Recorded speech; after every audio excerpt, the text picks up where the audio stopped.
Ah.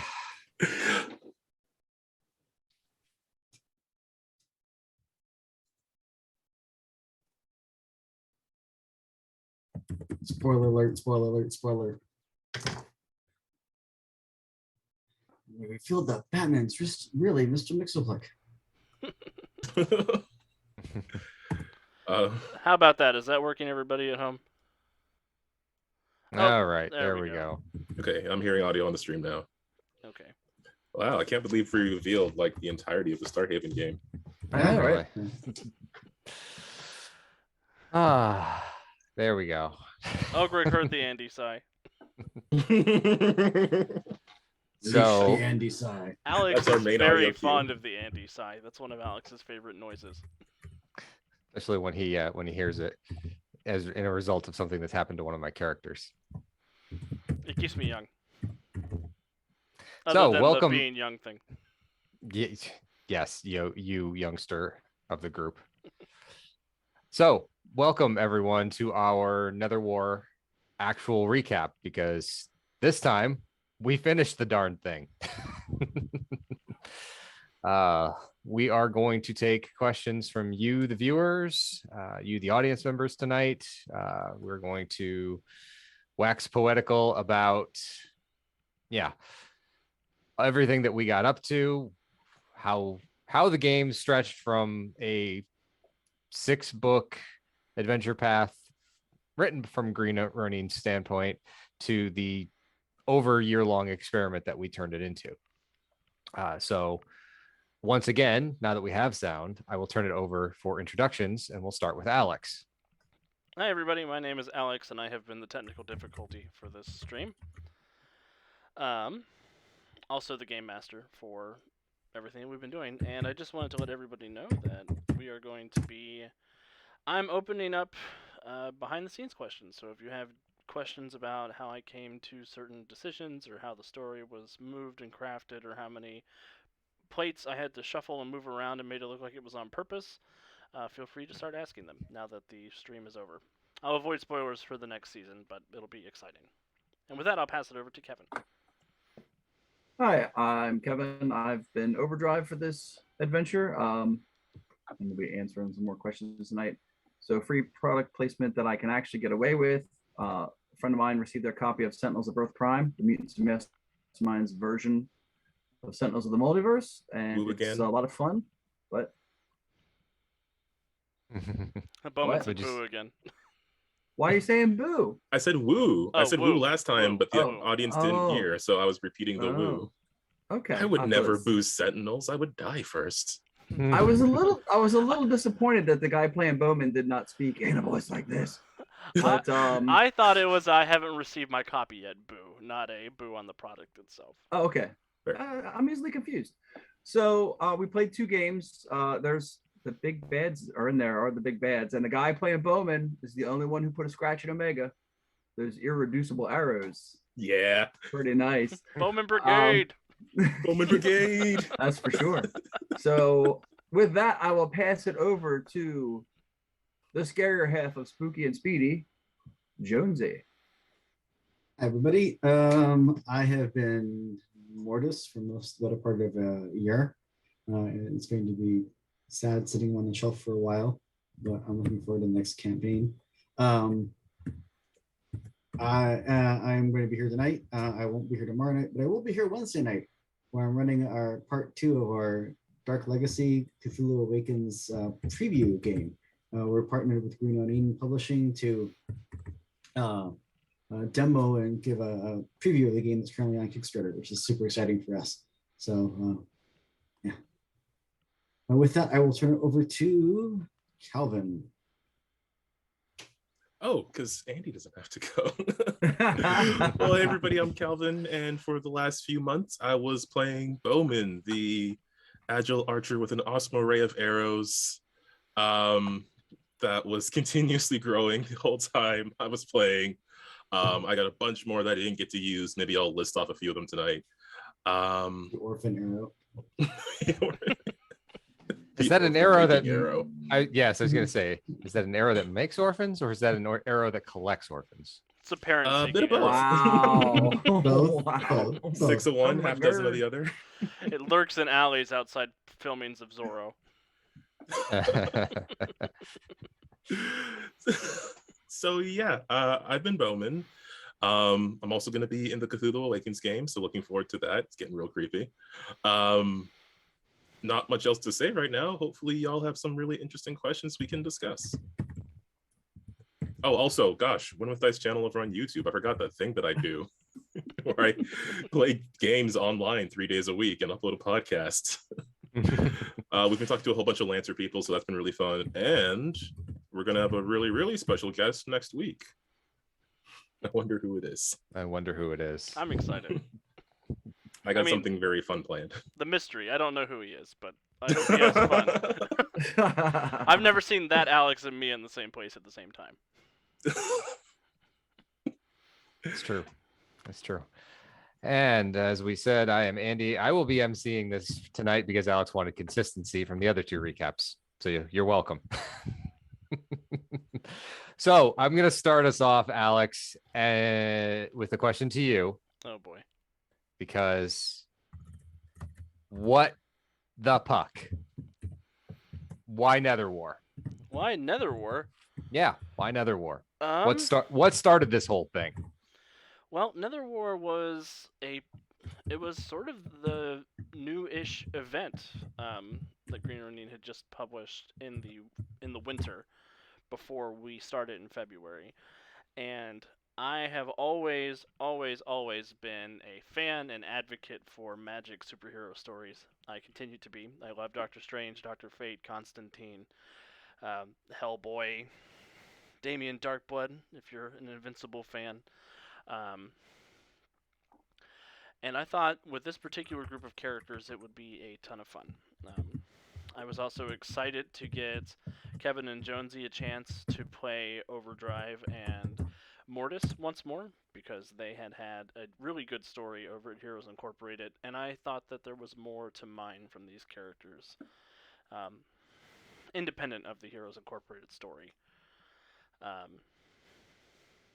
And it felt like going to Earth Prime was a natural jump from what we were doing in the Titan City stuff. Going with a long-form campaign, it felt like a good idea to go to a new universe as a chance to sort of start fresh for our new audience members who were going to be joining in because we were doing this long-form story. Okay. Yeah. I think when you proposed this idea to, well, the three of us that were here originally, because Calvin, we dragged him in later, not kicking and screaming because he came along willingly. Oh, yeah. I mean, I think we drove up the van, said, "Hey, we've got candy," and he jumped right inside. You could not have gotten rid of me. We've got arrows and orphans. Oh, sweet. My two favorite things. Get in, loser. We're going shopping. But yeah, I think when you proposed this, for me, I wasn't particularly knowledgeable about Earth Prime, and so because most of my role playing has never taken place inside a set universe. I did some 4E stuff for Living Forgotten Realms, and of course that was all in there. But most of my games have all been homebrew, set in their own settings and stuff like that. So this was an interesting deviation for me. Thankfully, Kevin has plenty of insider knowledge and is ready to share that whenever questions arise. So, Well, sure. Whenever anyone says anything bad about Ray Gardner Jr. Oh. Or when he brings up obscure characters like the tank. I need to talk about this for anybody who didn't see the actual play this weekend. If I had a nickel for every time last week Ray Gardner Jr. got his body back, I would have 2 nickels, which isn't a lot, but it's weird that it happened twice. Oh, wow. Thunderbolt got his body back in the actual play last weekend also. Interesting. Going back to what Andy was saying, I see this more with, well, I mean, okay, so Earth Prime is sort of a licensed setting. I don't see it as much in superheroes as I do in Star Trek or Star Wars games. Like, certain players get edgy about not being deep lore scholars.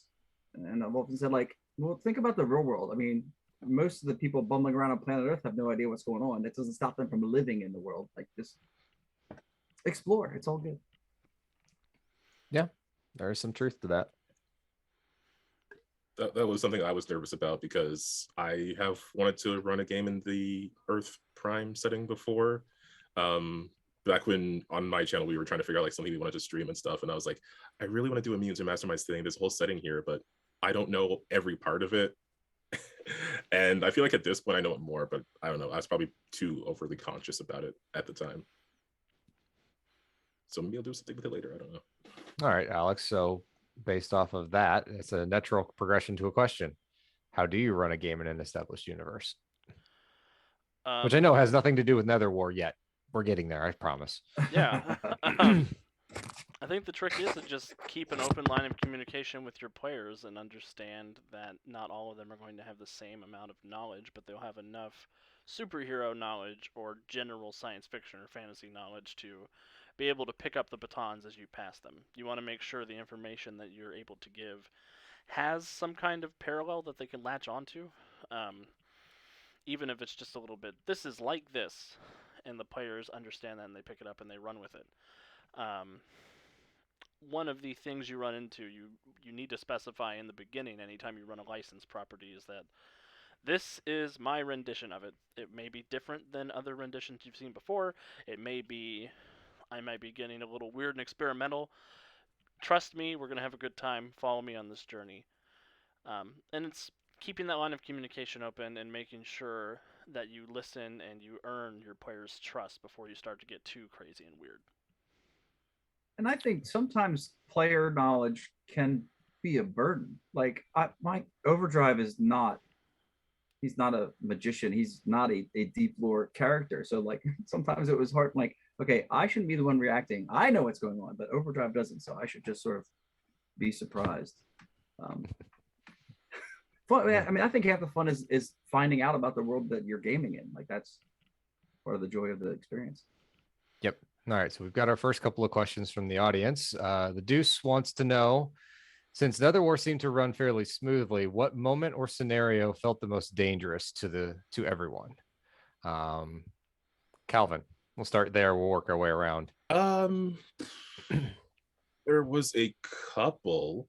Probably the Omega fight, because that was the first major fight, and it was pretty recent after I had hopped into the stream. So it felt dangerous in terms of like, I don't want to get this new character that I just started playing killed. That's something I was really nervous about. And also because it had been a while since I myself had played Mutants and Masterminds. Like I don't often get to play. I'm usually the person running it for my friends and stuff. And we've been doing other stuff for a while. So it's been a while since I played the game, and I'm playing a new character, and he's really cool. And I have a whole bunch of stuff I want to do with him. But we're in another dimension fighting one of the big bads of the setting. I think if you go back on that stream, you'll definitely see me doing that thing I do where I talk through my entire turn before I do anything. Just more nervously. I don't know what you're talking about. So yeah, probably that, and probably the I mean the other big fights sort of, but I guess you get used to it. The Sophie betrayal was a bit of a I don't know what's going to happen next here sort of thing. Like legitimately with that, I was like, I don't know what's going to happen here, and not in the ooh, what's going to happen here. It's like, ooh, have I ruined everything? I'm in danger. Stick Yeah. and I like twist. Did I light the match that started this fire? I don't know. All right, Jonesy. There were so many. The Omega fight was just horrendous. The fight in La Fonde was just horrendous as the NPCs start dropping right and left. Like, oh my god. But I guess the one for me specifically, because the final battle was also really tough, but for me specifically was the fight against Dr. Necros. Because there was so much at stake for my character specifically, and emotionally, it was probably the toughest for me. So yeah, that's what I'm gonna stick with. So Kevin. I think the invasion of the overdrives, and I think to punish Alex for his shenanigans as a GM, we should actually have a game where we are all speedsters and just wreck his world. Like, there's a reason there's only one speedster on a team usually. Like, this is awful. Like, we got fleeced hard. And probably going up to the last fight, behind the scenes, I think one of the reasons it goes smoothly is we're all invested in the success of the story. I mean, yeah, we want to have a good time, but I don't think anyone in this group is like, well, my good time is more important than everyone else's good time. So, eat it. We kind of, we strategize a little bit about how speedsters. I'm reading the chat and talking at the same time. I shouldn't do that. How the characters, like what's coming up in the next step. And then we put our little twist on it. We don't tell each other everything, but there's always this, because we're all working towards the same goal, it usually tends to work out. But like Alex was being uncharacteristically mum, even like 5 minutes before the last episode, as to who's going to die. Like, he didn't tell us the process for deciding that.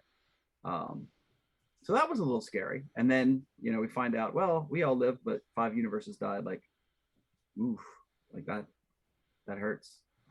Yep. All right. I'm going to come back to you on this, Alex. I'm going to go ahead and do me first. 3 fights stand out for me. The past battle for Lafandi, the present battle for Lafandi, and then when we came back and were basically stopping Sophie's safeguards that she had put in place to summon all the undead to Southside. That one was probably the most technical problematic fight, because we didn't have anybody other than Resonant who could hit the incorporeal ghosts. And we ran out of hero points so darn quickly to give people that ability. That fight became a slogfest and actually dangerous in the fact that we couldn't do anything to get rid of them besides one person. I thought Jason was going to die in that fight. This is Jason's debut. Yeah, it's like there was a little bit of another NPC that, and then Resonant, both the battle in the past and the battle in the present of Lafandi were challenging for her from a mental standpoint, because it's like she didn't want anything to mess with history in the past, and there was so much at stake in the present, and just to see how far her uncle had fallen just kind of hit home pretty much. Like, oh, okay, yeah, he's there's no redemption there. This is a thing that has to end at some point, and it just doesn't end here. So now the question comes back to you. Well, the only fight that I thought you guys were actually going to die in was the fight with Strikeout and Godspeed. Just because the dice were against you guys, and they were ruthless. I'm so excited that they're loose somewhere in the world, and they've got their powers back, which is a development that I think has gone over some people's heads, but it has not for me. I can assure you it has not for me. Yeah, they made it personal with Bowman. I'm sorry about that, Calvin. Are you? I'm a little sorry. I'm like that sorry. Yeah, very little sorry.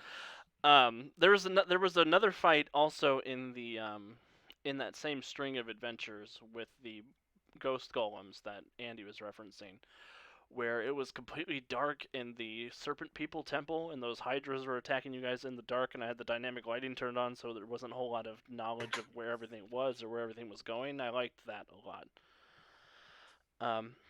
And then I was genuinely nervous about what was going to happen when Adrian asked each of you, who do you choose to die? The good ending was all of you choosing yourselves. If somebody had gotten a majority of the votes, they would have been the one that died. Well, good thing we didn't put Chad in the vote. I'd be gone. If we put Chad in, it would have been Sophie. Oh, that's true. Yes, it would have been Sophie. All right. Next question comes from Wiki. So the question is, which characters are Green Ronin canon, and which are completely original, and what got changed for the ones that are canon? I can speak for myself and probably Kevin and Jonesy in that our characters were all original. Resonant more so in the fact that she was completely and utterly built for this game specifically. Jonesy, Kevin, I know you guys built for Heroes Inc. originally. How much did you change from the characters from there to here? And then Alex, you can answer the other part of the question for the canon characters. And Kevin or Calvin, you can do that for actually Alex, you answer for Kat since she's not here, and Calvin, you can answer for yourself. Yeah, Kat's not here because she is studying to ace her test tomorrow, and she's going to do very well. Everybody send her good thoughts. Yep, we all wish Kat very much so the luck.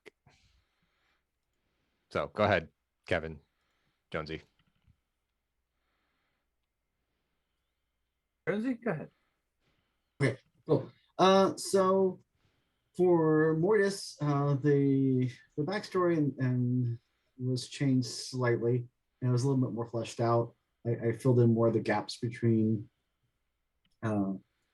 his because we had the 10-year jump, because initially he was an adult, and then for this campaign we started as the teens for the prologue, and then we jumped in, and then we did a time jump. So I kind of filled in some more of the gaps on that time jump, and then also backstory wise.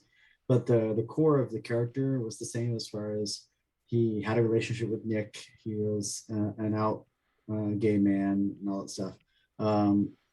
Power wise, he was pretty close. I tweaked some stuff. We did some jiggering with some of the powers to make them a little bit more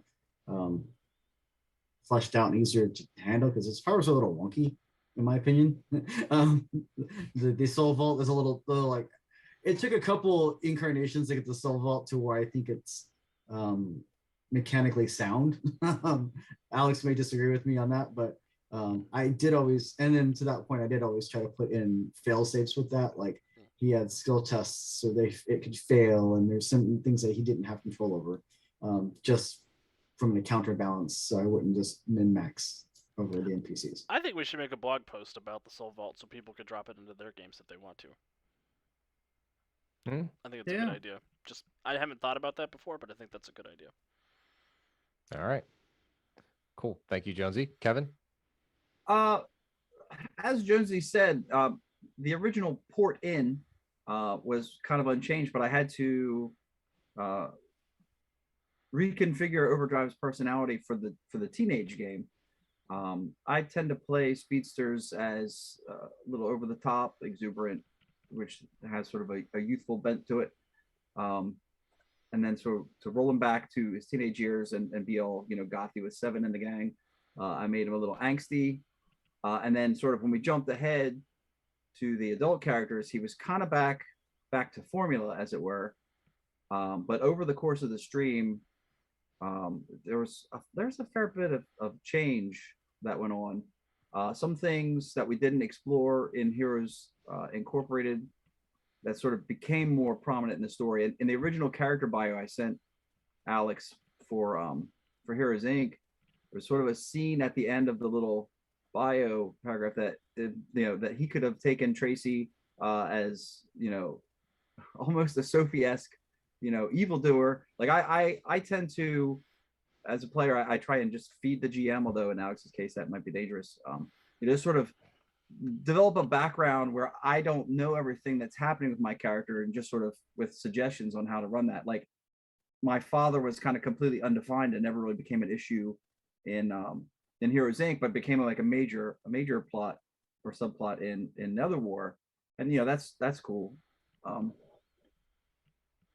And sort of the growth of the relationship with Tracy, adding in the complication of the Centuria love triangle. Like, there was so I feel like Overdrive became a much more serious character, and that's, for me, that's part of the joy of the role-playing game as a hobby, is like, you see that kind of growth, even if it's not something you chose, sort of pseudo live through the characters, because he's everywhere. The character of Cody, initially that was a one shot for a virtual con that Laura was running as well, and what appealed to me about the character at that time was like, I have never designed a character with zero destiny. That wasn't pursuing a destiny or running from a destiny. Cody just was.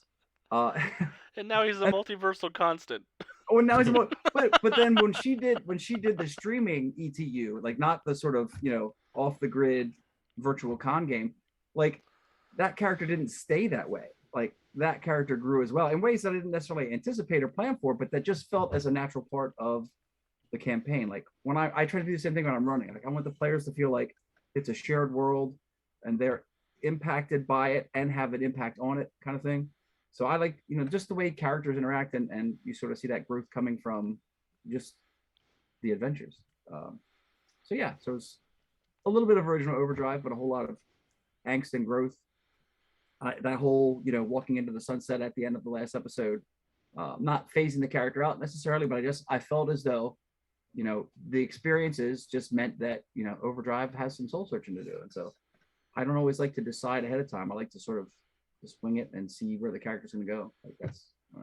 I don't think I would have seen Heroes Inc. Overdrive riding off into the sunset in the finale. No, but again, Heroes Inc. Overdrive was very much impervious to the world around him. Like he was just cluelessly, laughingly, just everything was a game to him. Like this Overdrive went through some stuff that sort of cut to the core. Like, the emotional range of Overdrive 2 Electric Boogaloo. All right, Calvin. Okay, so I was playing a canon character that I made what I felt like were significant changes to it. If you look at Bowman's profile that's been written out, it does describe him as more of a thrill seeker. He's certainly a more upbeat character than the way that I had played him. And I think I've been pretty obvious about my influences. Arrow, which I think I might be remembering in higher regard than it might deserve, and Batman, obviously. We couldn't tell. Hey, some of Arrow was great. The first couple seasons still hold up. I was having a conversation about Arrow recently, and I was like, I've only listened to the music and watched the fight scenes recently. I haven't watched the show for a while. Maybe I'm just remembering the good bits that I liked. But anywho, so my thing with Bowman, though, and this was something that I was worried that like someone at Green Ronin would see it and think, that guy's a jackass. He ruined Bowman. But I mean, he was in a position where that could have been a valid character, like valid personality for him. But at the same time, like, it was just the kind of character I wanted to play. That's like, I really wanted to play a badass normal guy, and I really wanted to have the archery thing going on, the archery theme going on. Like, if Bowman as a character didn't exist in the setting, I still would have played Bowman, essentially, or a Bowman-esque character, maybe with a different name. But I probably would have gone for the whole Trick Arrows thing. It's just that I was able to sort of like slip that into this character that exists. And I was like, well, how do I justify doing this thing that I want to do? Oh, he's coming in not being very happy about the people that he has to work with. I think the voice kind of developed as it went on. That was a pretty major part of it. Which really wasn't, I wasn't planning for it to be like a thing he didn't realize he was doing. That was sort of an impulse that then I had to keep going with because I said it, so it's canon. But yeah, no, I definitely just slipping into a canon character. I mean, I guess I could have stuck more to what it seemed like he was originally designed to be, but I had a lot more fun just experimenting and doing something a bit different. I wanted him to feel more like a ground level kind of hero, even though he's on the big old super team. And for that, you kind of need that grim, gritty, I'm the Bowman darkness. Yeah. Great. And I think Bowman was a great choice too, because Bowman in canon has a relationship with Seven from their time being on the sidekick team. Yeah, that I didn't know about like before I picked him, because I saw archery guy and I was like, sweet, I'm in. And then I saw the whole Seven thing. I was like, oh, even better. Yeah, they made him a natural fit to join the Freedom League Dark, especially since all of his new friends killed his girlfriend. Yeah. No. Yeah, come on, man. Yeah, no, my plan was definitely to come in and be a problem. which was a bit awkward because I was like meeting a lot of the team here for the first time at that point. But All And right. then you weren't really a problem. Resonant sort of solved you pretty quickly. Yeah, and it could have been worse. You could have been Phoenix. I mean, Ooh. wow. Hey, I like All right. Phoenix. I can't All wait right, for well- Starhaven. Yes. We're gonna let Alex answer his question from his side of things, and we're gonna talk a little bit more about the overall setting of NetherWar, I think, before we get to the other two questions that have come up in chat. So Alex, go ahead from your standpoint, answering for Kat, and then I suppose from the GM standpoint and the other established characters that you brought into the game as background NPCs, did they change at all from canon? Wikia, it's not biased. It's a GM simplification. It's an important skill in your GM toolbox.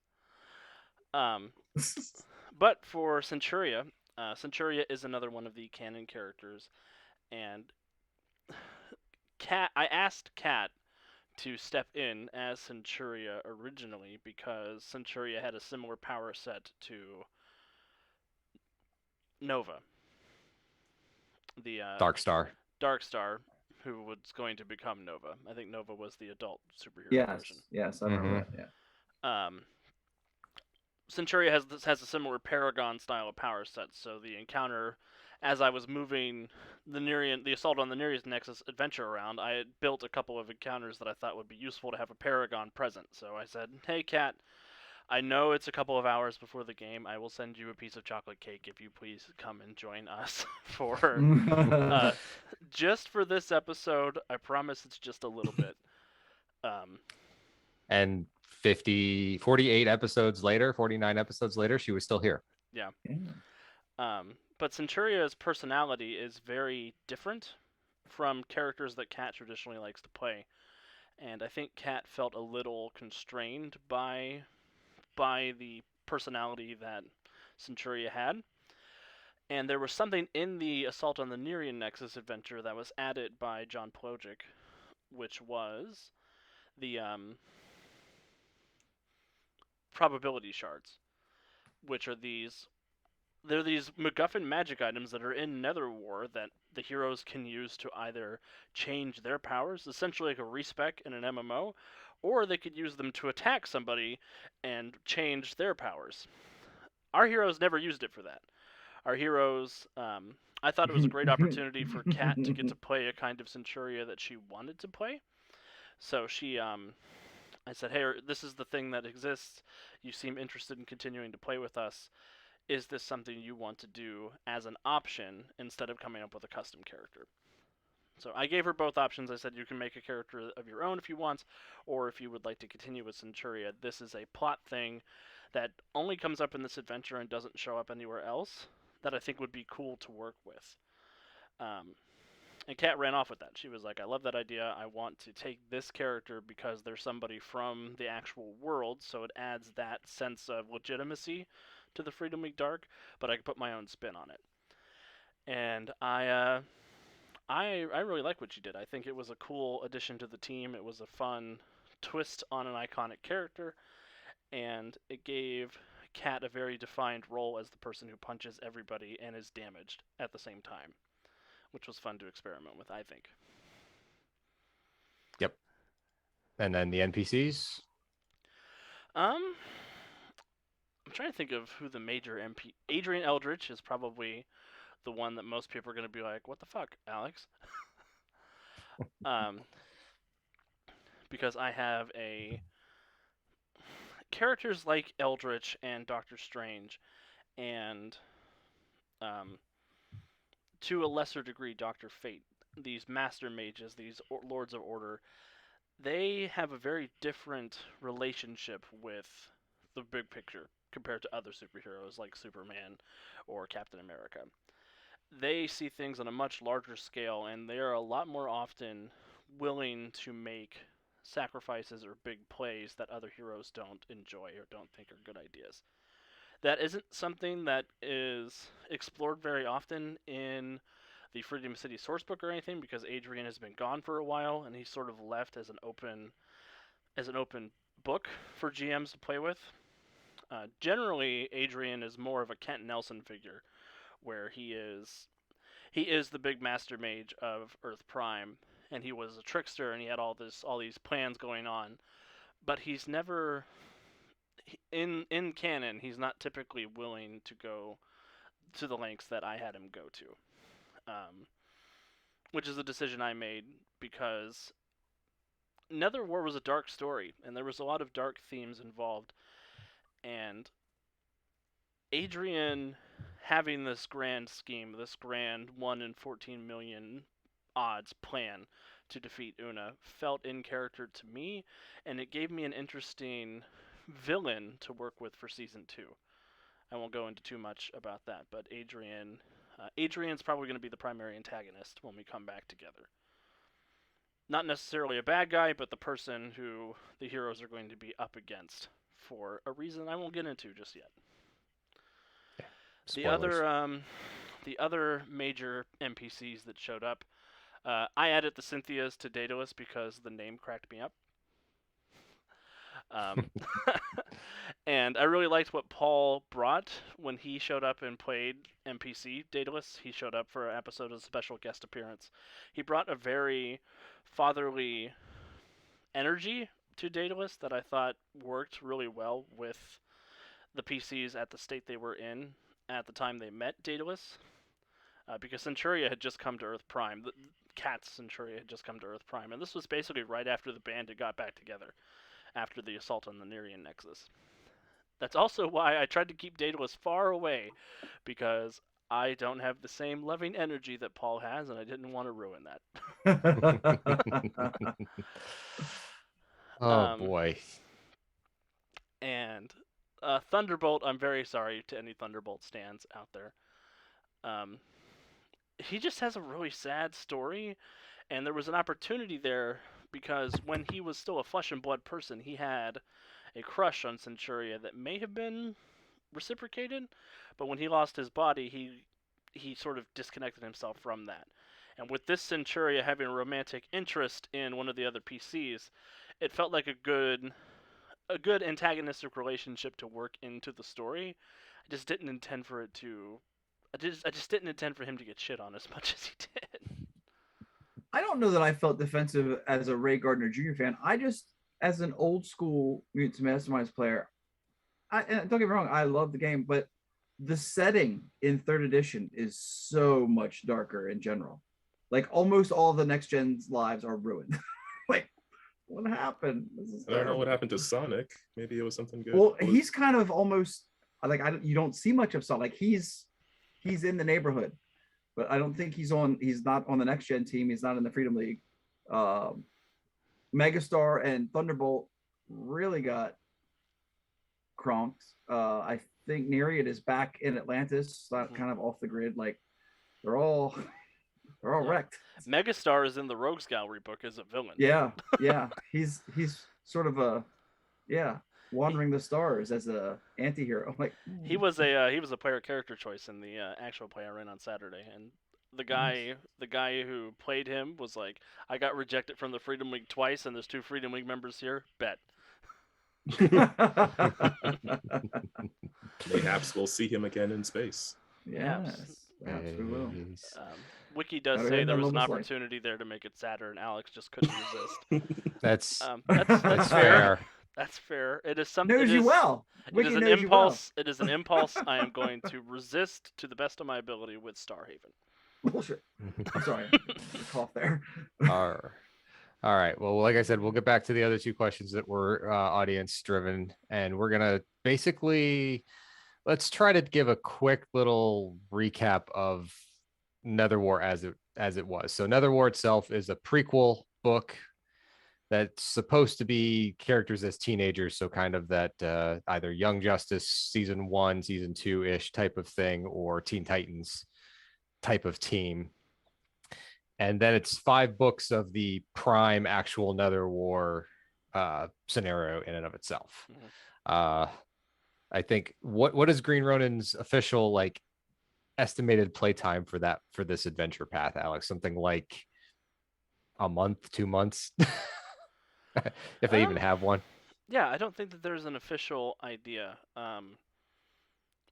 From an adventure design perspective, each adventure is typically expected to last 1 or 2 sessions, sometimes up to 3 sessions. And a couple of the adventures are meant to take place one right after the other, so there's no downtime. Basically adventures 3, 4, and 5 are supposed to happen boom, boom, boom. The mask escapes from the dungeon dimension. You guys go look for the mask. Triune is created, and you go to Elysium right as Triune is created. And then you break out of Elysium, go find Lady Seven, and then fight Una. That's sort of the expected trend of the story. Right.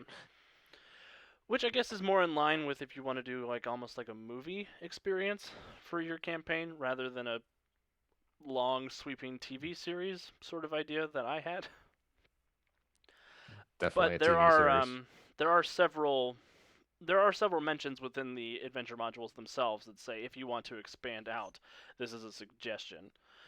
Like in Pentagram Peril, there are those 5 bloodstones you guys have to hunt down, and each of those locations is supposed to be one scene, but I blew them out into one adventure each. Yeah. So going back and kind of talking about NetherWar from the standpoint of what we started with, because we didn't start with the entire cast as it was here. We actually just started with Overdrive, Mortis, who wasn't Mortis at that point. He hadn't gotten that name yet. Resonant and Darkstar. And we had our special guest, Crystal Frazier, playing Seven for the first couple of episodes, which was awesome. And that basically dealt with everything leading up to the loss of Seven and the beginnings of what became the overarching story of books 1 to 5. And then you guys are going to have to help me out with everything here. Book 1 was basically, like Alex said, getting the team back together with a deviation between books 1 and 2 to go out to the terminus and deal with all sorts of interesting things out there. The source book, Omega and his by Ben Cood. Tarvon the Undying. Yes. Also, coming thank back you very much to Kevin for turning me on to the Worlds of Freedom 2nd edition book. It's great. Go read it. Oh yeah, the stuff is great for the lore. For those of you who are like, first edition Mutants Masterminds felt a little clunky, like a little too D&D 3.0. But the lore, like, just sit and read that. And so I love passing that stuff on. Sorry. Nope, you're good. So book 2 was coming back to Earth Prime, and that was not the Bloodstones at that point in time. That was the Bloodstone adventure. Was it the? Okay, that was the Bloodstone. That was adventure. The introduction of Sophie and the Bloodstone adventure, yeah. and the Nightfire adventure. Yes, that was South Side. That was the big South Side part of the adventure. Book 3 was Toy Boy, and everything dealing with that. What was our side quest in that one? Idiot Box. The Idiot Box, right? It's right, because we hit the we had that horrible down at the end of the dungeon dimension, and and then we needed the levity. No, shout out to Steve Kenson for coming on to play Eldritch. He did a fantastic job. Yes. With the patented Alex doesn't tell the guests everything they need to know. You know, I thought I was so proud of myself because I sent him like a 2-page document about this is what you should know, and these are the characters we're dealing with, and this is what Adrian would know about them. And then I was like, fuck, I forgot about Sophie. You all did, apparently. Because that wasn't information that anybody but me had at that point. It was what Sophie's real deal was. Yeah. Well, I suspect Bowman knew, but he wasn't telling. Oh, I so want to pick your brain on that if we have time for it in this episode. Oh, well, we'll see if we get there. Yeah. Book 4 was the mask and chasing that down, which then led to, we forgot we had Kevin's side quest in between books 2 and 3 as well, with the overdrives, the speed war. The speed war. That's what I love about Ah. Kevin is I kept mentioning that there was this weird darkness following him around. He was like, I'm gonna cut it off. Excise the demon. None of that was anything I was like, hey, go ahead. This is what you should do. He was just like, I have a plan.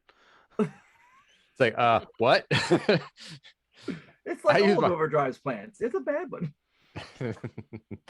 And then in between books 4 and 5, we had our last two major story arcs for the characters in and of themselves, with the Battle of Lafandi, the past and the present versions, and then dealing with Mortis's kidnapped fiance. And then, oh boy, what was probably the shortest arc of everything we did, which was the final book, which was the fight with Safunador, and dealing with the ramifications of all of that. So if you're interested in a little bit more of an in-depth recap for some of that, because we only have 3-ish hours to talk about 53 episodes worth of content, we do have 2 previous recaps that we did that covered books 1 and 2, and then books 3 and 4, which should get you pretty well caught up to where we are for this game. Yep, and I do plan on finishing the write-ups for the other story arcs, similar to the write-ups we already have on the website, leading up to, I believe, the Lafandi Pharaohburg split. I think that's where I've gotten to. Okay, perfect. All right, so we'll go back to a couple of questions from the audience real quick before we dive into anything within the cast. I think in the last wrap up, the question was this is from Deuce again. I think in the last wrap up, the question was asked, if someone had to die and you couldn't vote yourself, who would it be? Then it continues, did that mindset carry over to the choice at the end, or did it steal everyone to choose themselves because of how much everyone came to care for each other? Answering for Resonant to start with, she wouldn't have really been able to choose someone else. That would have been a very hard thing for her to do, because she had already given up on the team after a couple of years with 7 disappearing, and to come back and realize how much she missed having the 2 goofballs in her life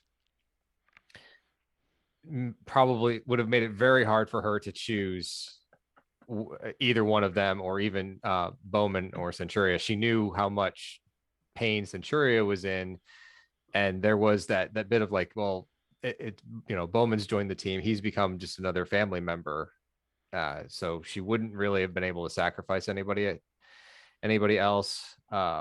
So yeah, I think that whole bit did steal her at the end, to basically be like, you know what, if it's got to be me, I would rather it be me than if it's got to be somebody, I would rather it be me than somebody else on the team. So You have a rebuttal in chat, Andy. well, I didn't scroll down far enough. Okay, I mean, true, but I couldn't really.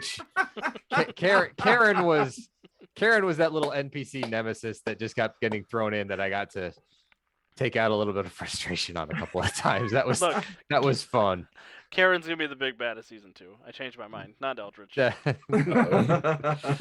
Oh, Master Karen of Earth. oh, jeez. She's here to see all the managers. I was gonna say the problem is if she becomes the master of Earth, isn't she her own manager, and therefore it's a loop of her having to see Paradox. herself? Paradox. Yes. I love a good paradox. She's the reverse Karen. She's trying to race into the Speed Force to prevent Karen from doing what The she's doing. anti-Karen. Ooh, oh man. She just All shows right. up in like anti-monitor. The manager mage. All right. So who wants to go next on that question? I don't know that Overdrive would have been capable of choosing someone else. I don't know. Like, to me, a hero, regardless of the different spins on personality, like at their core, there are certain things that a hero wouldn't do, which includes offer someone else up in their own place. Like, so I can't see. Now, if it were Parkhurst Manor, and it were Steven, I'm sure he could have had a nice long list of other people. But Oh yeah. Heroes, I just, I don't think Overdrive could have chosen someone else. No. I was counting on that as GM. Unless it was Tracy. Come on, Wiki. Come on. Overdrive loves Tracy. Just he forgets about her sometimes. That's all. The temporal distortion from him. I'm never going to Wiki for couples counseling. She's terrible. Yeah, Next. I don't think any of us would have chosen anyone else really. I feel like last time we talked about it a bit. I think maybe Centuria would have been the most narratively interesting after that conversation we had. But no one in character, I don't think would have chosen anyone else. Yeah, Mortis wouldn't have been able to choose anyone else. And as the living dead guy, he would have tried to he would have gone out of his way to try to find a way to cheat death. So that's what he does. That surprised me. Why so? I don't know. I was when it was it wouldn't have surprised me if it had been one of the team members who had been killed, but it was interesting to me that Mortis went to negotiate for the NPCs. I don't know. I wasn't expecting him to go to Hades and ask for it. I figured there would be some kind of fuckery, but I didn't think he would go to Hades to ask about it. I like the fact that he got Persephone involved to just drive the dagger into Hades and be like, yeah, I came to you, but your wife's here, so I can play on her emotions to get you to. Really, man? You're gonna Orpheus me? Part of me wondered if you, as the GM, didn't have some secret plan to use the fact that Mortis is already dead as some kind of Deus Ex red herring type thing, but turns out he was just as in danger as the rest of us. Yeah, I tooled around with so much of what was going to happen in that final confrontation. It was a lot of brainstorming. It was a lot of talking to Liz and asking for brainstorming ideas, and just I'm very pleased with how it turned out. Even though it was a bit of a cop-out for me to hand the smoking gun over to you guys and say, you pick. I don't know. All right, and then the last question that we still have at the moment is specifically for Kevin, most likely, unless Alex wants to give his take on this too. How long do you think it will be before Tracy has enough and leaves Dave? Wow. That one's courtesy of Wiki. Of so, well, My now they're counselor. living together full time. Yeah. So About the time that she gets brainwashed, she becomes, Tracy, Lord of the Netherworld. hey, I the love new death race. Oh, wow. Mortis. That's Trace. Just Trace. Face. That's going in the Superman sticky note box. Oh man. Oh. Thanks for helping, guys. Appreciate it. Appreciate it. That's okay. I got some notes on Sophie I can pass via secret message. And unlike the fun episode, I'll figure out how to whisper it correctly instead of just throwing it out there. Now that Overdrive and Tracy are spending a lot of time together, and Centuria essentially has her Overdrive back, I suspect their relationship is going to be stronger. I think. I'm interested to see how that plays out, especially with Overdrive sort of being off screen for a long time between seasons with just Tracy not doing the superhero thing. We do also have to mention the whole shipping of Centuria and Overdrive came from the previous stream. Yes, it did come from Heroes Incorporated. I forgot about that. Where the fans decided that they were going to ship. Okay, that the was two a of them. ship. There was nothing official in canon about that. No, it was total ship, and then we sailed that ship right into the stream. Yep. Now Centuria saved your life in Heroes Incorporated, and everybody went, yes! That was After great. she beat the crap out of me. Let's not forget that part. Well, you deserved it. You broke into her secret lair. We were breaking into the, I we seem were to breaking into recall- Freedom Hall. I seem to recall several of us broke into the secret lair, but I was the only one that got punched into the street. Only one Because of you could turn insubstantial. Yeah, it wasn't me. One of you is harder to punch. Well, I fixed that with my PL-13 though. That's for I sure. need to go see if I can find That picture, Jupe's that newspaper. Yes, that needs to, that needs to resurface. I'm gonna go look for that real quick. You guys can Yeah. keep going. So bringing that up again, the ship was brought in. I think that was what we mentioned that to Kat, and that's what sort of sprung that whole Dave and Centuria from a different world relationship into being from her standpoint, and how she wove that into her version of Centuria. I think that was where that piece really kind of came from. And I don't know if it came through across on the stream, but like I didn't really know Kat at that point, so I was a little uncomfortable with where that was going. I'd have to go back and watch your facial expressions as things were happening. So the next question again comes from Wiki. Who does everyone ship? So which relationships between team members, I'm assuming is really the question, would we as the players kind of see?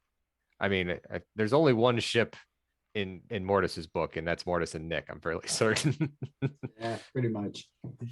Mortis, considers Resident and one, he's gay, so, but he considers Resident very much like a sister, and it didn't come up a whole lot near the very end, but pretty much he considers the team his family, like his found family, because his own family is shit, as Alex made sure was super clear to everyone. But yeah, That was not 100% my fault. No, that's not. Just 98%. Steve, I wrote him in. Jonesy wrote him in as crap. But so he pretty much considers the team his family. So his brothers and sisters, and so yeah, Mortis and Nick are endgame. So Wiki appends this to any major characters, not just the members of the team shipped with each other. Now Nick and Mortis might go and after too many bottles of wine and Arctic Fox, but that's another. Ermagerd. I think everybody should just sleep with the Arctic Fox once and see if they like it. I don't know if it's because this stream went on for so much longer than the other Untold Stories Projects streams. But this seemed less shippy than our other ones. Like, for what I don't know if it's like, well, if this is short, we got to do the ships fast. Like, I felt like the other, like the Titan City streams, there were ships all over the place. It was a thing. I mean, I guess, I don't know, maybe it's a different point of view thing, because I mean, I had Bofi going on, I had Flemma going on, I had Flevin going on, and I was sitting back here shipping Overturia. Flevin, oh my god. But I think that was a cat creation. Because so much of that was actually part of the stream, and like, I don't know, my impression is like ships are often like total fan fantasy rather than like actually part of the narrative. I don't know. Oh, is Bowenant the real name for the? I don't know. I kind of liked how Flemma sounded. It sounded gross. Oh man, if there was a possibility of Flemma, I would have tugged on that thread. But Bofi was there, so until it wasn't. Yeah, part of it is I also think we had a lot more NPCs that were already pre-established romantic relationships going in. Mm-hmm. Who's Overray? Is that Overdrive and Thunderbolt? That's my thought. Yes. Oh. Okay. I'm here for it. That's an interesting. Why not? Two speedsters passing in the night. Oh, there was also new Arctic But Fox. he's a former speedster. What's her name? Hey, It's, don't you be throwing Cody into this mix over here, Ricky. You just settle down. it's Valerie Baranov, I believe. Yeah. So I had an overabundance of ships to deal with. I had a fleet. It was the Bowman Brigade. Yes, a whole new brigade. Yeah,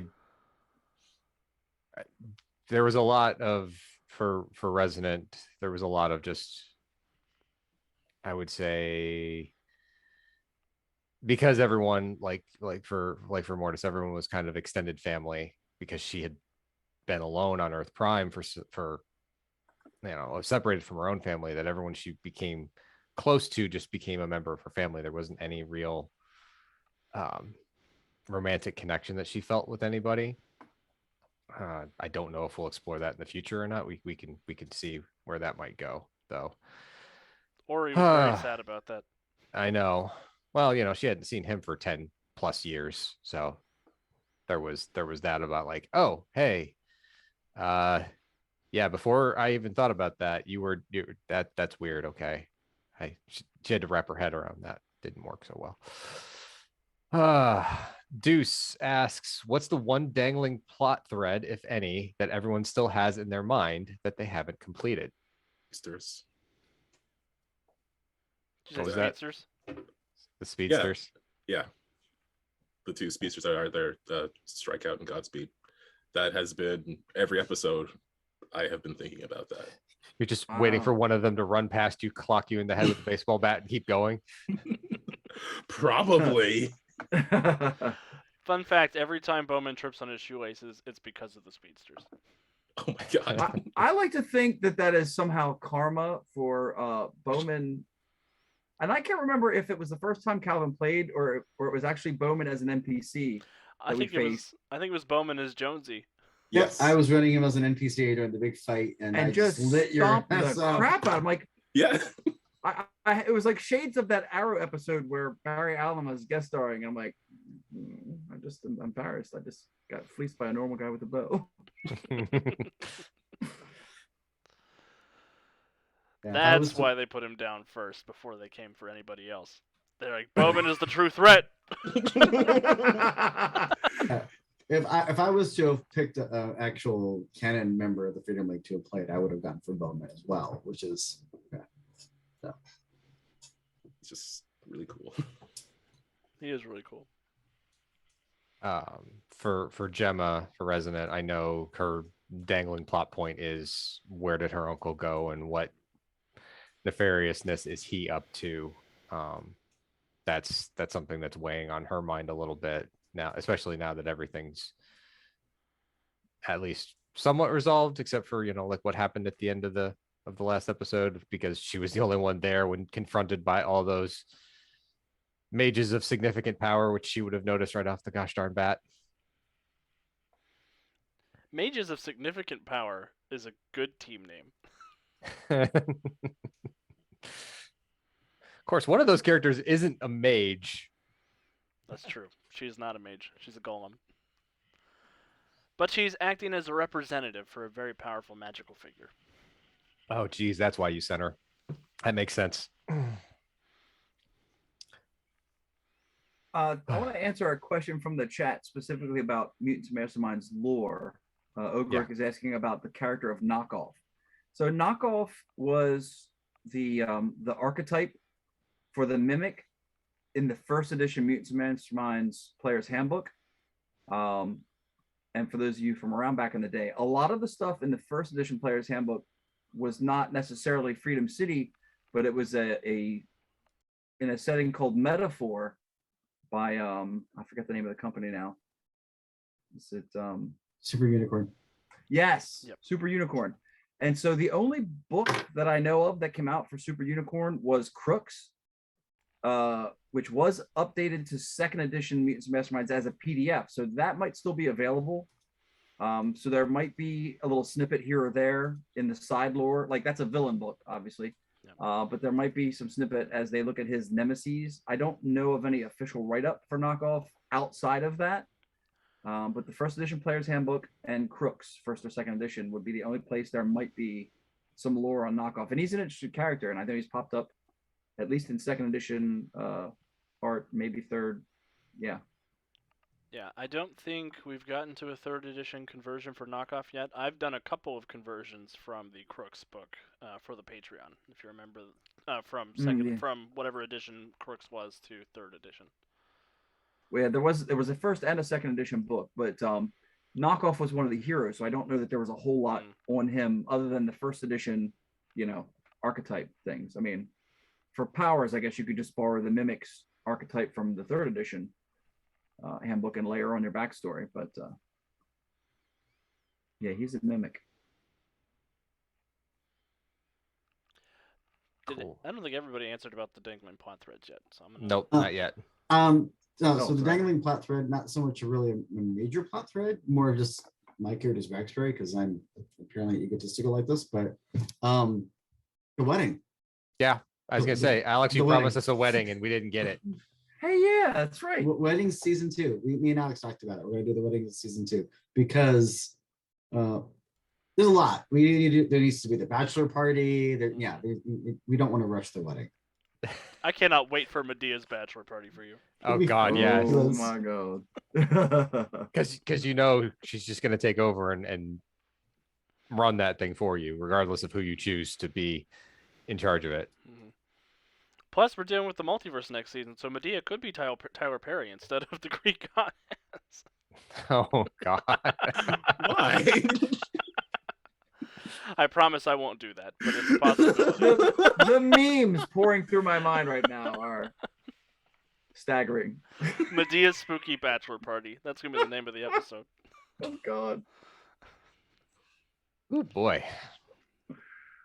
Medea asked Tyler Perry, asked Medea.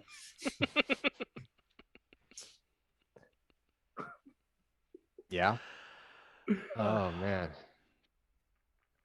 Kevin, I think we're still missing it from you, or did you answer the dangling plot thread?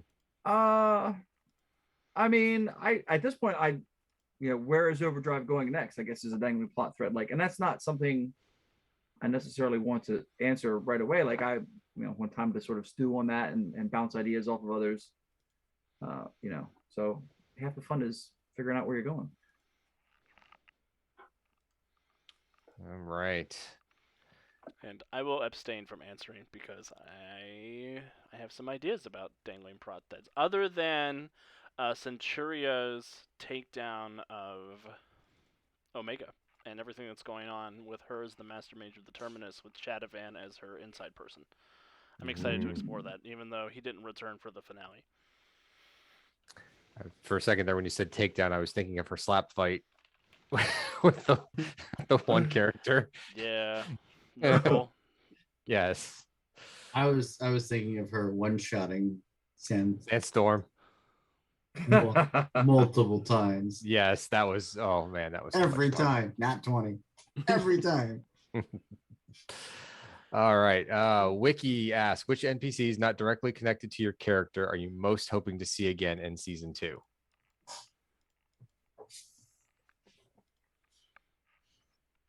I want to see Bowman's tooth show up. I mean, yeah, not directly connected to my character, not physically anymore. the terminus tooth With his teeth arrows. Look, I sketched up art of the Bowman tooth that I shared in our group chat that I don't think I've shared anywhere else. I have plans for the Bowman tooth. It's coming. What do you mean by that, Wiki? I am the molar.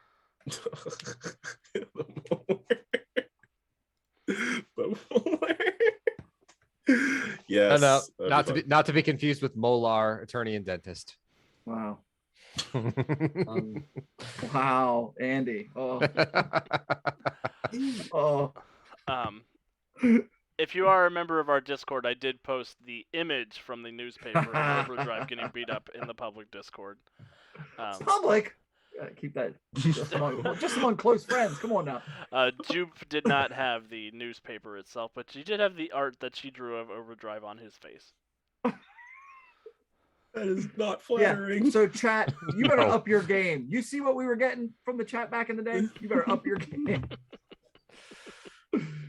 Oh man. She did draw him a nice little butt, though. That's nice. Oh, okay. It's just up in the air. Oh my. You have failed this gum line.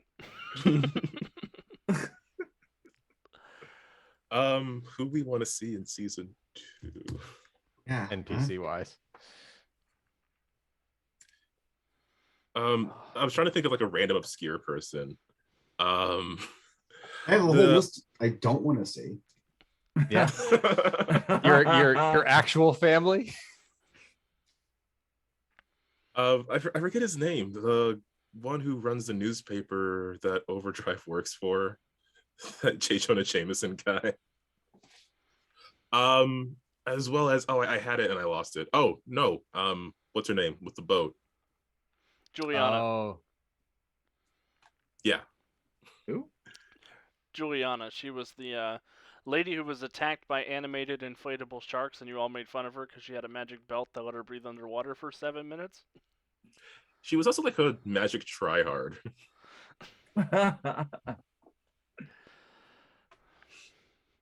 But she showed up, so I guess she's okay.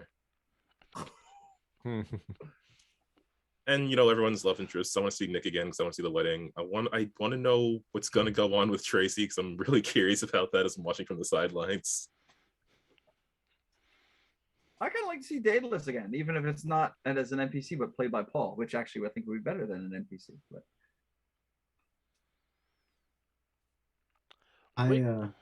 Wiki, I do think this person may have been in the Fabled Lost episode. I think. Yes, yeah, that was what that episode was. We have a Fabled Lost episode? Yes. Yeah. It jumped the shark. Oh. The inflatable shark. I'm actually going to say Sam. I'm really interested to see what happens with Sam next. There was an NPC that didn't get as much screen time, I think, as some of the other NPCs, but they were interesting. So, yeah, I'd like to see more of Sam. Yeah, we can make that happen. I can flesh them out a little bit more. I needed somebody to run the shop for Resonant, and I had thoughts on how that would work with that character, and kind of having that kind of mentor relationship with somebody else, and then them still being in the dark about the secret identity of the superhero. I know it wasn't intended, but it always gave me a little bit of the vibe from the old Titans days when Donna was a photographer and had the photography studio, and some of the various people that worked in the studio with her. Not while they all knew her secret identity, it still had that kind of general, vibe. So yeah, I like that answer because I'm also interested in Sam and what's going on with Sam. We'll have to workshop that. Yeah. Apparently, yes. Okay. All right. Andy, did you say who you wanted to see? Yeah. The tooth. The tooth. That's right. The tooth. The tooth. Yeah, I want to see Paul come back as Daedalus. I've been messaging him behind the scenes to see what I can do to make that happen. I feel like we should get him in for a Starhaven episode, since that's a big plot point for Daedalus at the very least. And Daedalus is missing at the time of the end of NetherWar, before the beginning of Starhaven. Daedalus in space. Again, flying too close to the sun. Oh. Y'all, I was so mean to Daedalus on Saturday. Who was playing Daedalus in your Patreon one shot? His name was Jamie, and he was a very nice man. He did not deserve what I did to him. So he was working on his new armor to fight Omega, and he was working with the Cynthias, and he mentioned passingly that Daedalus was particularly grumpy today because it happened to be Icarus's birthday. And the Cynthias brought him a cupcake with a candle on it to try to cheer him up. And they were like, And he was like, "That's really nice." of Melting you." wax. Yeah, and then I said, Mhm. "Oh, apologies. Melting wax probably reminds you of an unhappy memory." And then he smushed the Wow. cupcakes and said, "Get out." Ooh, Man, wow. You are a sadist. I knew it. Wow, Alex. I think I'm mean to God. my friends. See how I am to strangers. Steer Uh, clear. There's a couple, as I said, there's a couple of members in chat who know exactly how that works because they've played in your games. Oh, okay. Again, that is the end of questions from the audience for the moment. So, random question off of the top of my head. Favorite NetherWar moment from the entire season? Go. Oh, come on. I also want more of Cannibal Prospector Wiki. He's Emerald City property now, Alex. You gave him. He's out west. Outlaw West. Ghost could travel. Not speedster travel. Straight into the vault. Just saying, y'all. Hey there, Mr. Ghostman. I understand that those tasty-looking folks that you walked away with are over here.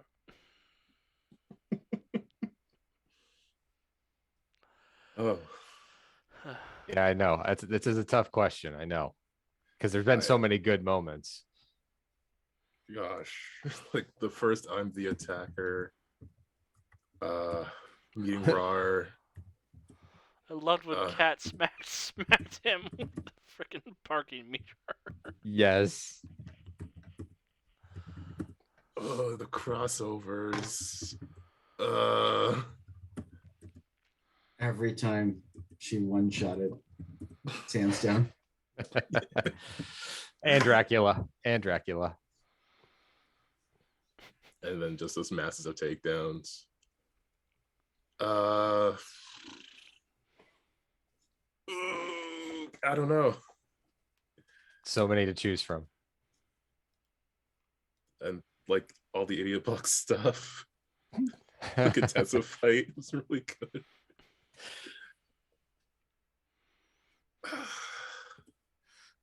I know how to end this. I'm now dead.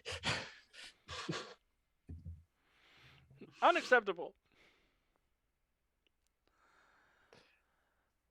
Yeah, Alex? it's really hard to pick just one Yeah. memory. I think generally just how joyous it was to get together once a week and have a dedicated space to storytell and have fun with friends without too much extra drama or just that little bit of escape that we all got from one another and the willingness that we had to lean into each other's storytelling and the trust that you guys put in me to not punch you all in the face.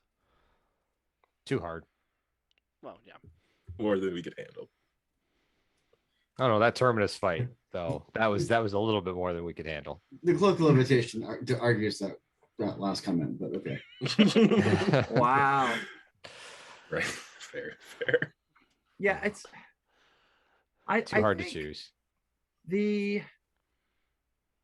It felt like as the teen prequel part was ending and we were transitioning to the actual main part of the story and the kind of shakiness, and I get it, people have stuff that comes up in real life, and sort of that sort of shaky, like we were losing Nova and like we didn't know what was going on, like are we going to continue with just 3-player characters, and then we added 2 more, and just the momentum that built up when Calvin and Kat joined the crew, like I don't know, like that was a really cool, you know, that's a little bit fourth wall breaking, I guess, because some of that was meta rather than in the game, but like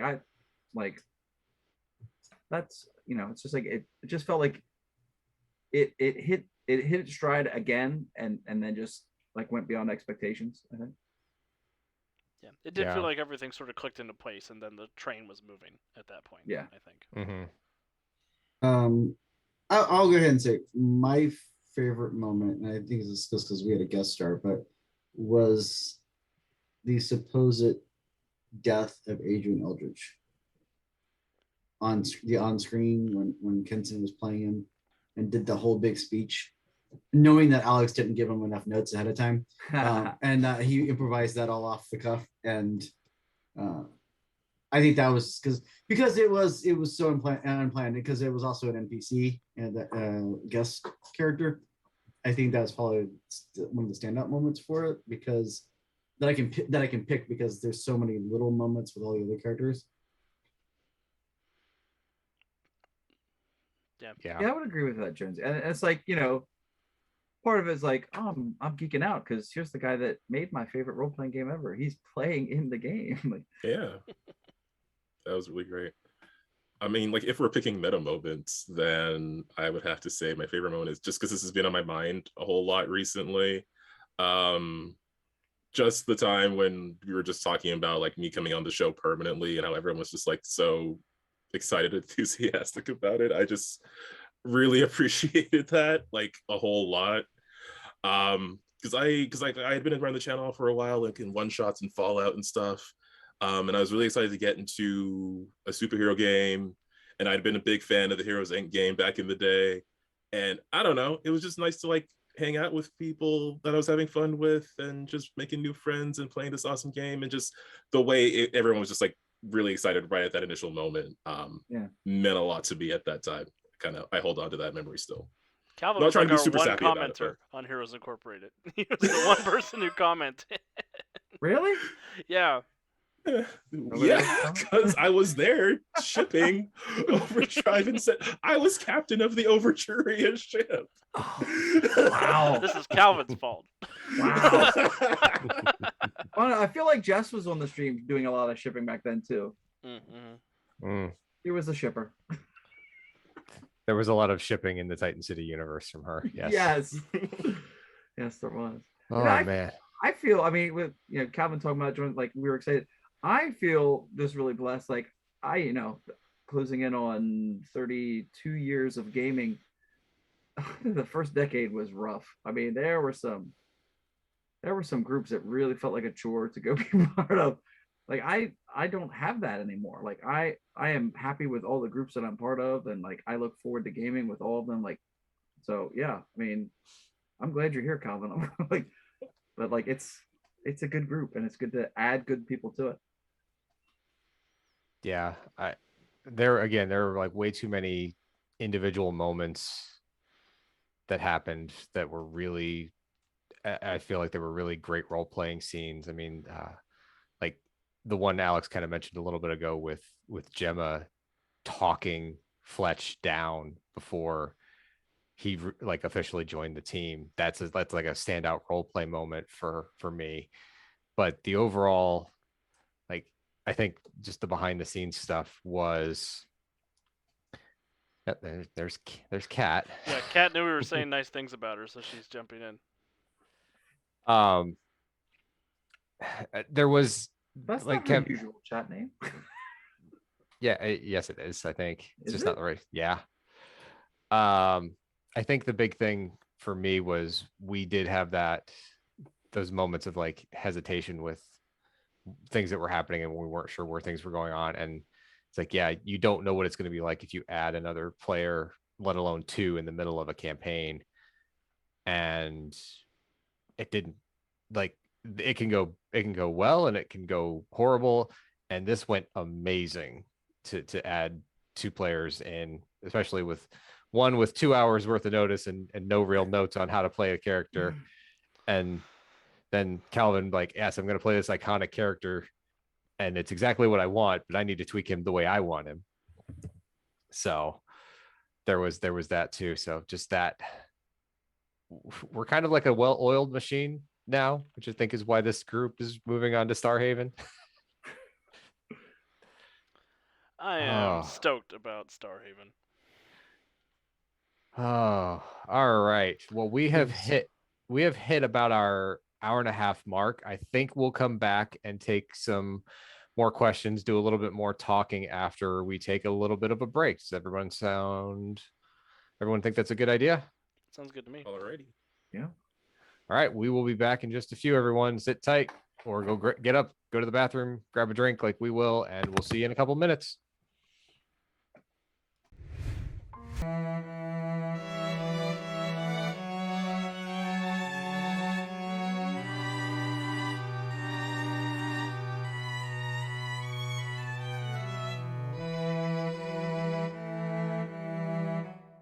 that's what I have so far.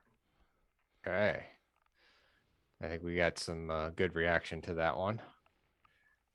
All right, so let's get back into the questions that popped up into the chat as we were away. Wiki asks, why do we hate speedsters on this channel, and how is the answer Kevin's fault? I think that mostly comes from the chat rather than the players at the table. So I think chat has to answer that. I like 2 speedsters. Well, no, 3. I forgot Johnny Quick. 3. You just had bad experiences with speedsters. The rest can get in the bin. Oh, Yep. wow. Oh man.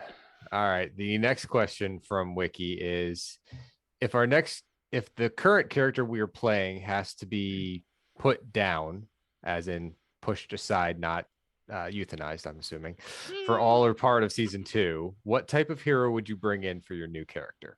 I mean, it could be euthanized, I suppose. That could happen in between sessions.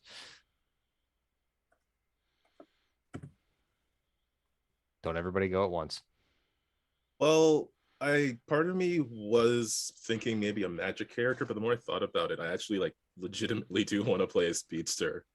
I just want to put a twist on it that it's maybe less well, I mean, it would be like a sci-fi kind of thing, but I don't know. I just want to I would want to do something different with it than what is typically seen with speedsters. I don't know what, but I would want to try experimenting with a different sort of power source or something. Maybe a magic speedster. I don't know. But I get a quarter every time you say faster mage. Maybe the faster mage from another reality. Unless I have to be put down, in which case I nominate the Deuce to be GM next time. Oh boy. I haven't given it too much thought as I was spending a lot of time working on my Starhaven character, so I'm not entirely certain if I had to put Resonant aside for a little bit what I would go with. I mean, as Og did note, and I'll have to get back to his question since I ended up accidentally skipping it as I was scrolling through chat. This has been a heavy magic campaign, so having a magic user felt like it was necessary. Going into the multiverse, maybe not so much. It's a couple of things that I can do. I've never truly made it work because it's a little bit of a hard power set to work with, I feel like, but the energy absorption characters are a little interesting. If it fuels their things, like kind of a character like Bishop or even a little bit like Captain Marvel are a little bit, I don't know, that power has always been challenging to me, but that's been a cool kind of archetype to mess with, I think. Or even like a kinetic energy charger like Gambit might be in the wheelhouse. Gambit's a little bit easier to make than both Bishop or Captain Marvel if you do Captain Marvel with the energy absorption stuff, and rather than like just the super tough. If you guys don't know this about Andy yet, he likes to play really complicated characters.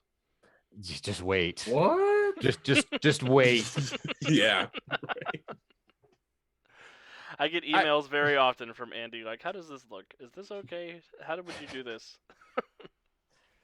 It's because I'm pushing the boundaries of certain things. I feel like. Oh. Jonesy, Kevin, any thoughts? I mean, and I love actually getting to play superheroes as opposed to being the GM who runs superheroes. I guess that would depend on the setup.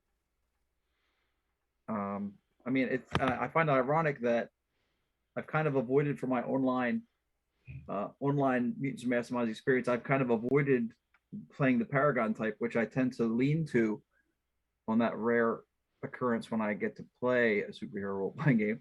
And I tend to I struggled a little bit with the Titan City Chronicles just because they were short. like I tend to get invested in my characters and then like to not play them again makes me all sad inside. So I don't know. Maybe I'll be a multitude of characters in season 2, uh, tearing pages out of the past and revisiting some old characters that I've done before. If Overdrive comes back or doesn't, like that isn't decided yet. Just sort of experimenting there. There's lots of hero types to play. Jonesy. I don't have a power set, but I do have a concept. Okay. I'd come in as someone's sidekick. Yes. Nice. I'd come in as either Kid Drive, Kid Turian, Resin Kid. That just sounds like Kid, somebody. Resin that Kid just sounds sounds like like- she has way different powers than Resident. Yes. Or Kid Resin doesn't sound much better. Like I don't know how I Nope. can spin that. It's like I made these earrings. I mean, that's his story. My costume is all these children resin to my body. Oh, there's Dark Alex. There he is. Yep. So, I got to get it out of my Alex- system before next week. Alex, Lord of the Terminus. so yeah, I think that's that just because I like that dynamic. My favorite comics are the Titans, so that I think that if I had to bring someone else into the game, that's probably what I'd lean with, as opposed to just bringing in another random character. I'd want it to kind of dovetail in and build on what we've got. So, Kid. All right. Kid. Man. All right. Bolt. Og did ask, what's the game plan or games planned for going forward? Good question, Og. So, immediately in the immediate future, starting next week, we are going to be moving on to our next game, which is the Guardians of Haven, which is a new cosmic superhero story in the same vein as something like Star Wars Rebels or Guardians of the Galaxy. Why couldn't I think of the Guardians? I love them. It's even in the name. Yeah, I know. That's probably why my brain was like, huh, you can't repeat that twice, Alex. But yeah, it's going to be a cosmic superhero story about alien refugees settling their new home among the stars that Daedalus has been opening for them. It ties in with the release of one of Green Ronin's next books, something I worked on. It's one of the first books that I helped write as a full-time staff member at Green Ronin, so I'm very excited to be talking about this and tying this in with the release of the book. And then presumably after Starhaven, we're going to go back into NetherWar Season 2, which I'm probably just going to call Freedom League Dark, since we're not in the NetherWar anymore. Sounds reasonable. Yeah, and Freedom League Dark, that season is going to be all about traveling through the multiverse. So we are going to go to the DC universe. Yes, we'll be sticking in M&M still. We'll be traveling through the multiverse. We'll be spending some time in Titan City, my universe from the Titan City Chronicles and from my novels, where some of our very first streams took place. So we'll be revisiting some characters who were last seen in the end of those serials. We'll be spending some time in the Marvel universe, and we'll be spending some time in the DC universe with a couple of familiar friends, is what I will say. For now. Right. Og also asks, this being a Magic campaign, sooner or later you may turn into an animal or hybrid thereof. So what animal would you prefer? A cheetah, of course. for Because it's fast and because it's a cheetah or cheater. How that's for you, Wiki. I threw that out just for you, Wiki. a bat. Mortis the bat. Bat is awesome. Mortis the bat. Mortis the Bat. Yes. Oh Lord. And then I keek her, sir. I keek her. I was trying to think of like an animal that attacks at range, but nothing immediately came to mind. I did think of like falcons though, just like diving and swooping out of nowhere to attack their prey. I think that's pretty cool. Or something with a sting. What are those mantis shrimp? The ones that like explode their heads at 100 miles an hour to attack people? Oh, jeez. Yeah, not that fast. That sounds awful. Really? Oh, Overdrive man. as a rabbit is good. Oh no, I have horrible nightmares of being turned into a rabbit. We were playing D&D back in the day, and these shapeshifter things were going to ambush us. And the party member on watch hears a strange noise and goes to investigate without waking any of us up. So the enemy spellcasters polymorphed me into a rabbit. Everyone else got murdered. I escaped, but the GM rolled, and I was eaten by a fox before I could get back to the city. Dang. True story. Also, hey, Jace Kestrel. Yeah, we're going to be visiting the DC Universe. I don't know if you saw the finale yet, but the last scene of NetherWar has Doctor Strange, Doctor Fate, Minerva, and Isabella all showing up to say, hey, you guys screwed up the multiverse. The heck? As if it was Whoops. our fault. Whoops. Yeah, like it was our fault. I mean, it kind of was, but it wasn't. Wasn't our doing. Wasn't our machinations. We only blew a wildstorm. No one noticed.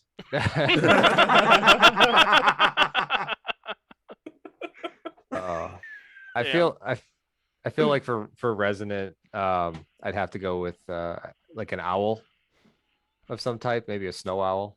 I think that would be kind of cool. All right, let's keep on moving through the questions. Let's see here. Just for Kevin, since he's been such a good sport about the chat ribbing him. So this comes from Deuce. If he gets a reprieve in season 2, who gets the bullseye from chat? Who gets picked on? Oh, You get to decide, Kevin. Who do you choose to die? Oh wow! I'm pretty sure we know which way the stuff is going to roll on that particular downhill slope. Oh no, I can't really say. I mean, like that feels like that should be just a natural outgrowth of the stream. I'm sure some characters will call for that more than others. But without seeing our characters in action, I really can't. We're still in the blueprint phase, so I really don't know who's going to be the jester of the group. I mean, my character might get mocked, but he won't care. So that I don't know if that will be as much fun. The answer from chat is keep picking on Kevin season 2. Got it. You chose poorly. No kidding. It's obviously Daedalus. Yeah. Although I will say Jonesy's character is the sexiest of all of them. He's the easiest to pick on. Pick up, not pick on. Oh man. All right. I'm going to open questions up to the rest of my fellow players here. If there's anything that they want to ask anybody around the table or ask Alex specifically. I think Calvin, you had one you wanted to ask Alex. I mean, what the hell? That's a pretty open-ended question.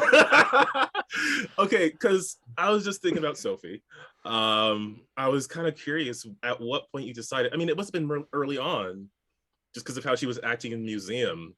And I went back to look at what I sent you about Sophie, and it was not much.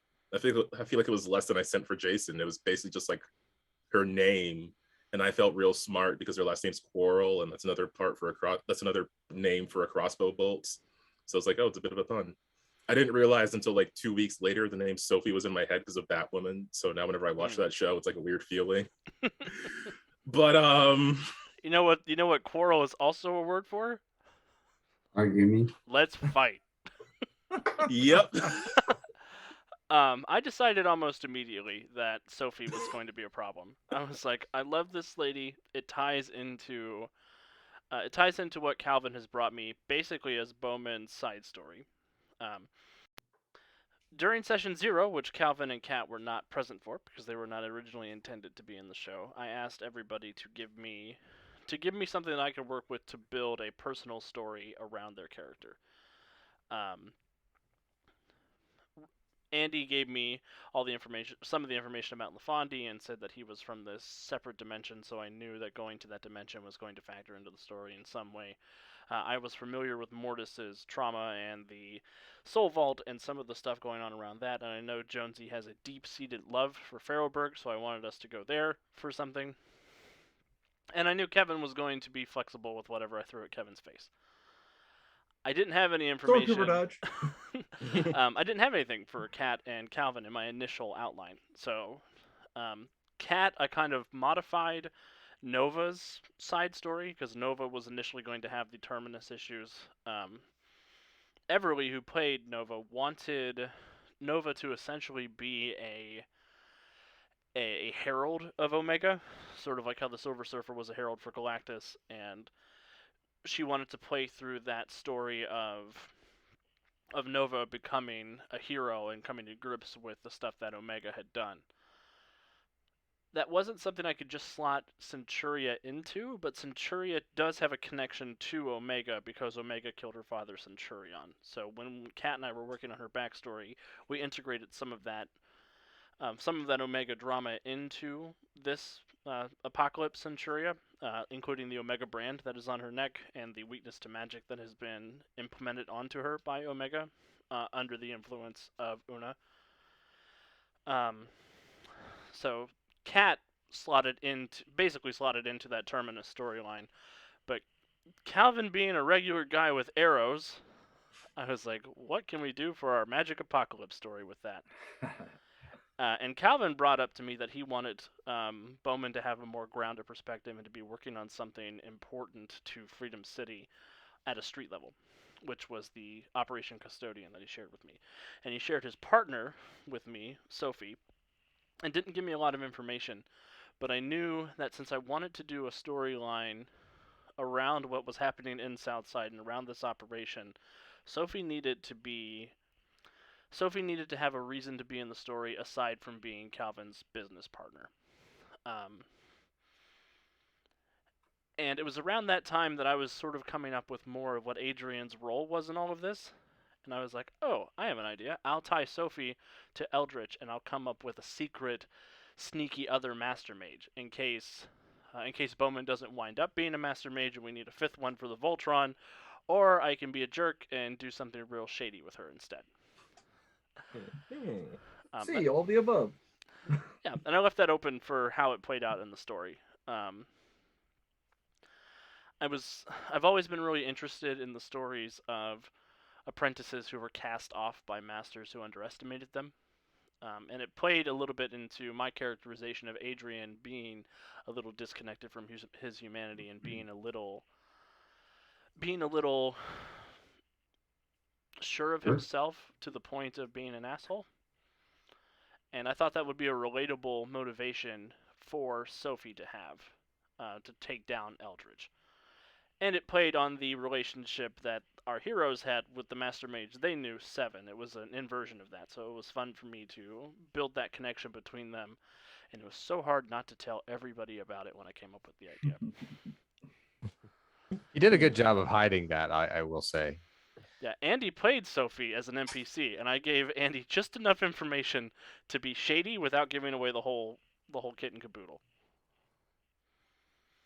Because Sophie would be downplaying her powers in that situation. She wouldn't want Overdrive's girlfriend or Bowman's sidekick to find out that she's actually this powerful wizard. She used her luck control powers during that scene, but everything else she kept discreet. Yep, and I think that was part of the point where Calvin got really nervous about what was going on with Sophie. Was after I played her, he's just like, "Wait, what?" Yeah, I went from suspicious to nervous. I was suspicious because of how she was acting in the museum, but after that point, I was like, "No, there is something. This isn't just me." Calvin is a hard player to get one over on because Calvin pays attention and takes notes. Because I'm terrified of forgetting things, but also yes. He's very observant, and I wanted to play with that because I noticed that in some of the other places that I played games with Calvin, like in the Fallout campaign, and in a couple of one-shots that we played together before this. Yeah, I mean, that was a fun little thread to follow. I was super surprised. That was another classic moment. You can see my expression at that moment. I don't know if I've ever made that expression again in my life. I have saved that face in my memories forever. That is one of my proudest moments as a GM. It's up there Oh, with the man. Suicide Squad game that Kevin was in, Oh man. where they were supposed to be protecting the Beatles during their first tour of the USSR, and the Beatles get kidnapped by the lizard people of Scartaris. And they came up with the brilliant plan to have Rick Flag and Ringo Starr pretend to be captured, and while they jumped the evil sorcerer. And when they all walked into the room, the evil sorcerer said, "Captain Flag, please press the button to blow up your friends' heads." And everybody panicked. Yeah, I'm pretty sure there were some skid marks made at that moment. They're like, "Oh no, we forgot he had the button. We're fools." Oh, We should make Calvin's surprise face an emote. Sure, why not? I'm gonna go screenshot that and and I will do that. we've already Wow. got an Alex face palm, so My contribution to the channel. Surprise, Calvin. It's like our Pikachu. Surprise, surprise, surprise. all right. Any other questions for Alex specifically, or anybody else around the table? From the table. Which of the side plot lines was the most difficult to execute on? That's a good question. I think the one that I bungled the most was the Overdrive side story, just because I brought the Overdrives in too powerful, and they came in hot and heavy, and I was really worried for your guys' safety. As for integrating, I think the one I had the most interest in, I had the most difficulty in finding where I wanted to put it in the story and how I wanted to prevent it from overwhelming the story, was going to Lefandi. I didn't want Resonant to go to Lefandi and then come back to Earth Prime with a bunch of gem mages to undo all of Una's nonsense. That was something I was concerned about. And doing that dimension hop opened the possibility of us losing the thread. So I wanted to make sure that story was very contained, it was very succinct, but still had threads that we could pull on for future seasons, and finding a way to close the door behind you guys, basically. That's not so much a problem now that Season 2 is going to be exploding the multiverse, so dimension hopping is going to be very much part of the package. But I wanted to keep things relatively centered around the NetherWar story, while still having lots of areas for you guys to grow and learn.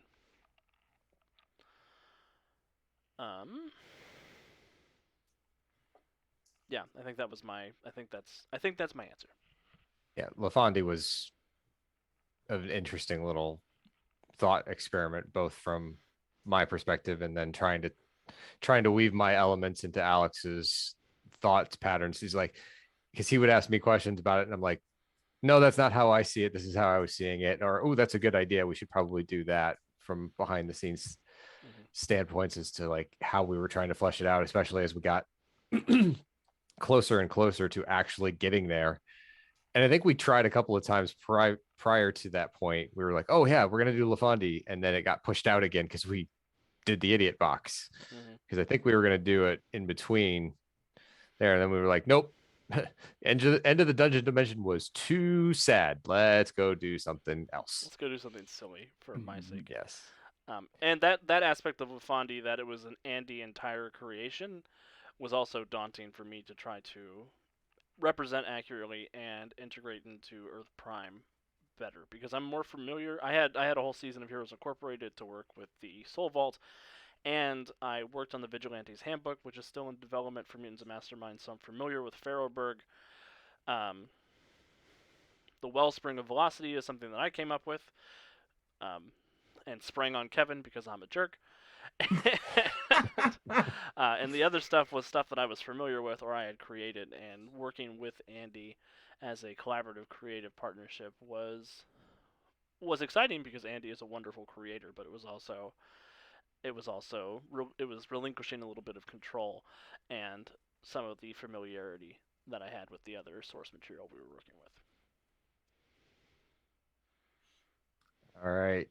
Deuce asks, Alex, what's the most frustrating the team has done in your story to their detriment or benefit? That's hard to answer because I don't like to get frustrated by player choice. And I try to keep sort of a loose idea of how the story is going to progress so I can respond and react to the group's actions and react naturally to what they're coming up with. That being said, I don't know necessarily that it frustrated me, but Kevin springing the overdrive, slicing himself with the possibility shard. I think that was the only moment in the story where I put us to break because I didn't know what was going to happen. I broke the geode. I was like, I need to go sit in the bathroom and shake my head and think what happens when you put a black hole inside a bag of holding. Yeah, that's not good. So from a situation that made me pivot very quickly, unexpectedly, I will say overdrive slicing himself with the probability shard. But overall, I think the group, and one of the things I'll say about our streaming process is that everybody has a general idea of where we're going and a shared goal to get there. They don't know the spoilers of everything, but before every session I sit down and I say, these are some of the things I would like to accomplish tonight. And we work towards that together, because when you're putting on a stream, there's a little less spontaneity because it is intended to be an entertainment. It is intended to be a game, and it is intended to be entertainment for the audience. So I try very hard to make sure we don't have a lot of pausing or deliberating on camera. That isn't in character deliberating, or it's analysis paralysis deliberating. We handle a lot of that off stream, so that when we come in, we can hit the ground running and have that whole shared cohesive unit situation. But no, I haven't really been frustrated. I was a little frustrated when Everly didn't show up and didn't let me know that she wasn't going to show up. But that was not a story thing. That was a please just let me know if you're not going to commit sort of thing. Yeah, we loved having Everly on for the time that she was able to be on. It just timing wise and live wise, it didn't work out for her to continue playing with us, which is why we had to make that kind of quick pivot after the time jump from the prequel book to the adventure path prime, basically. So, all right, let's see. Anything else we can think of that can be answered by our illustrious GM or any of the players at the table?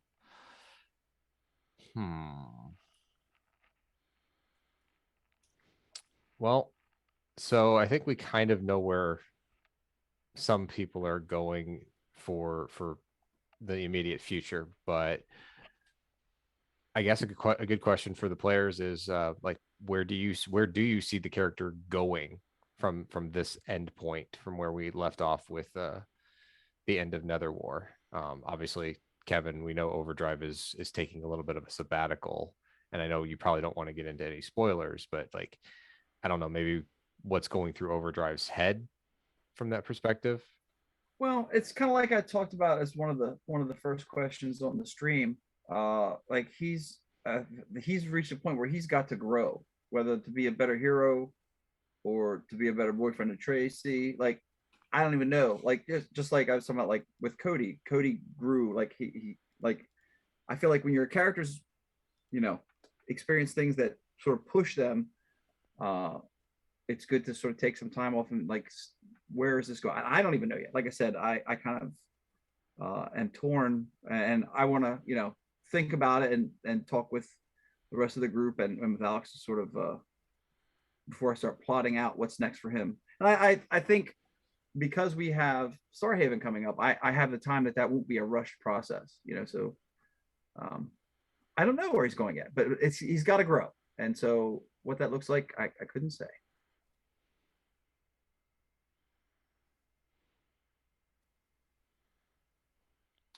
Nice.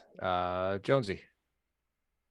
So what's next for Mortis? Mortis at the start of the stream, he was a angry teen, and he kept some of that anger as the stream went on, but definitely lost a lot of it as the stream went on, which is great. I mean, he's growing, becoming more mature. What's next? He's got a wedding to plan. He's got a family to invite to his wedding. But other than that, he's definitely knows there's a lot he still needs to learn, not just about the Soul Vault, but the Soul Vault he thinks he has a handle on, but more about the crossroads that he can travel through. History of the crossroads. Who else has been the guard? There's been slight allusions to other people having been the guardian of the crossroads before him, and that kind of history of what that means and who those people were, because they didn't all have soul vaults. So it's more of a so he's still the coming of age a bit, and now it's the growing with this responsibility, taking the mantle and actually owning it. Calvin. Going forward, I mean, I feel like a lot of it's going to be working on his connections to people. I mean, he's got Jason around still, who's now going to Claremont, which I'm super curious how that's going to turn out for him and what other students he might be dealing with over there.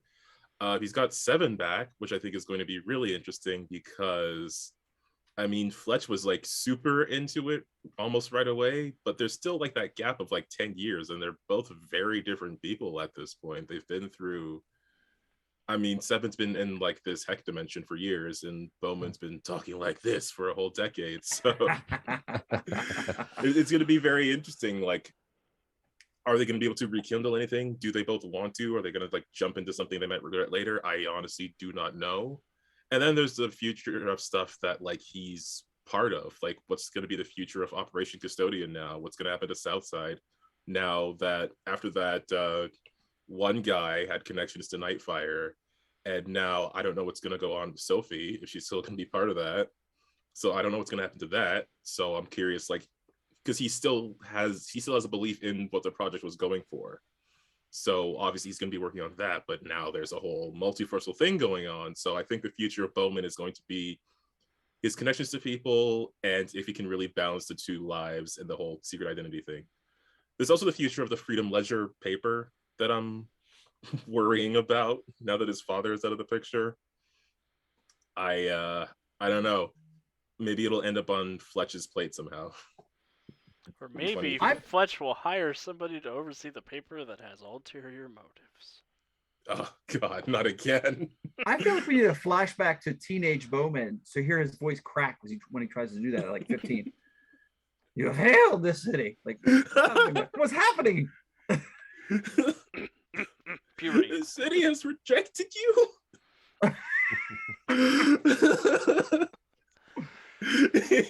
Son, yeah, he actually talked in a higher pitched voice when he was in his normal voice.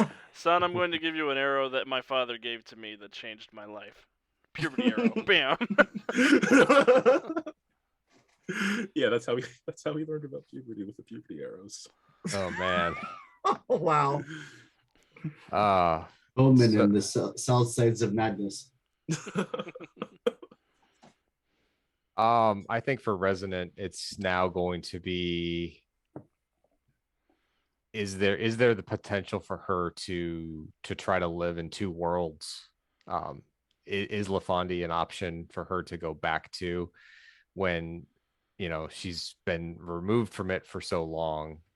Can she try to integrate herself back into there? Can she split time between there in Earth Prime, or will one of the two of them probably like end up winning out over the other one just because things are either too different or things are too similar to what she remembered, and she either has to go back to the past or find a way to move into the future. And I think I'm excited to bring that aspect forward. I know Resonant started off if you watch the teenage stuff that we did, she started off very unsure of herself, very not necessarily in control of not necessarily in control of her powers, but just like unsure how to best utilize them. And then there was that whole growth aspect of like how she came to forgive herself for giving up on her friends and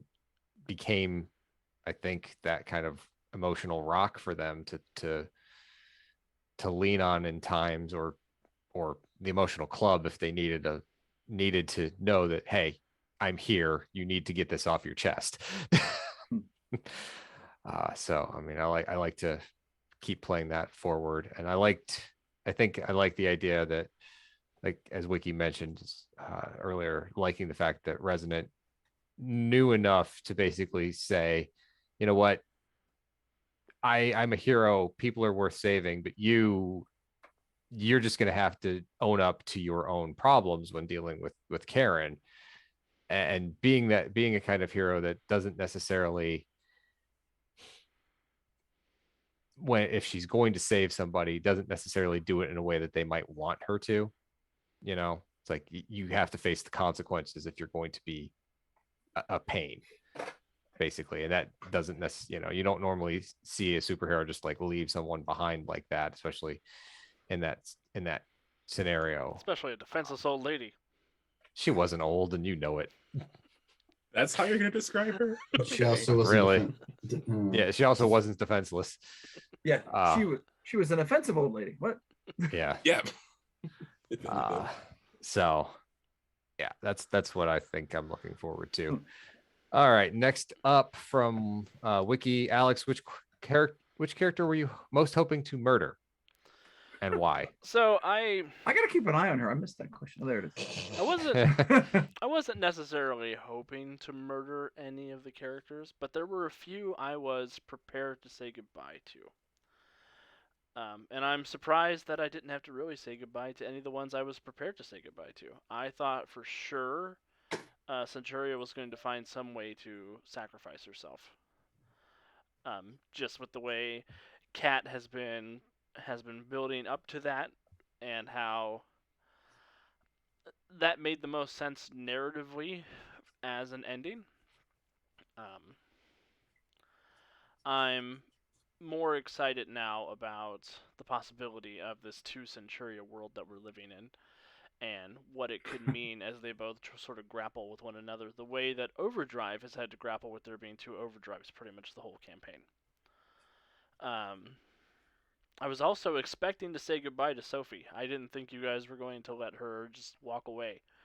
I don't know necessarily that I thought you guys were going to kill her, but I thought for sure there would be at least an arrest and like a chucked in the oubliette and forgotten forever. Yeah, I thought about calling Warden, but one, I didn't know how, and Calvin Brain just really wanted her out there to see what would happen. Just to see what would happen. Yeah. We still can. Just saying. Yeah, it's true. It's not like we don't know where she is. Warden's coming. He's gonna come get her. And I thought for sure when Adrian was being a jerk that there was going to be some kind of attack or something on him, other than just a emotional berating by Resonant. But yeah, I wasn't sure exactly how the dice were going to fall. So I was prepared to lose everyone. I was hoping nobody would die.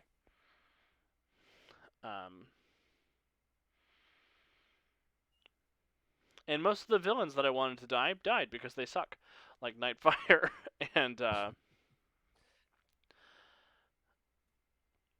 Actually, Nightfire was the one who sucks that died, but I was surprised Dr. Necros got to survive as well. I thought for sure he was going to get killed. Yeah, well, I'm trying to be a better man.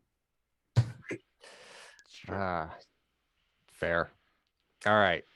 Deuce. Is Bowman going to use his dimension hoping, hoping, to finally figure out who to or get an enchanted arrow? So the thing, like, I have wanted Bowman to have magic arrows for quite a while. That is part of my list of arrows, is negating magic and a ghost arrow. I have a list of, like, I don't know, 30 arrows here. I just couldn't find a spot where it was, like, narratively appropriate to do it, because I feel like that was a thing I would need some downtime and to work with someone on the team who knows magic to do. Like, I could have just added it to my sheet, but I felt like I would have needed, like, more narrative downtime to actually, like, physically sit down and do that. That's part of why I yoinked one of the gems that we found, one of the Lafandi gems we found underground in the tunnels, because I was like, I'll get this ball rolling, but I couldn't find, like, a downtime moment to actually, like, do that. It's on the list though, so I'm sure by the time we get back to season 2, I'll have some. That is one thing that I'm frustrated with myself about. Is I don't think I gave you guys enough downtime between adventures. I think things sort of went boom, boom, boom, boom, boom, boom, boom, with very little time actually passing in game terms. Only towards the end, really. Yeah, my intention going forward is to give you more space and time to breathe and have downtime. There's time with narrative that makes sense, that there's just this mad rush. I mean, Yeah. Like, he does know magic users. It was just like, in my head, that's a thing that takes, like, not just like an overnight or like a few minutes to build. Like, that will take like a week or two. Can't just use some 5 gum and a stick with the gemstone. Yeah, no, this is, I can't just be like, this is how it feels to shoot 5 gum out of an arrow. Are you saying a montage, perhaps? Yes. Oh man, a Bowman and Mortis montage working on arrows would be. What is your character's montage song? That's my question. Oh, I had one for this and I forgot it. I know I wrote this down. Depends on what, I don't remember why and when I did. It depends on the montage. That's true. I can tell you right now, if it's Mortis in the van, it's Immigrant Song by Led Zeppelin. Yes. Mhm.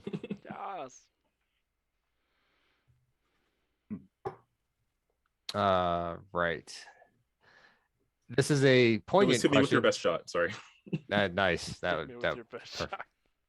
shot. Mine is this is- everybody's working for the weekend. Yeah. except we play this on Mondays, so you know. Hey, by Monday, some of us are ready for the weekend. It's Yep. true. This is a poignant question as it comes from our City of Destiny GM. Aaron asks, how much did Alex have to adapt or tweak once we decided to create a shared universe?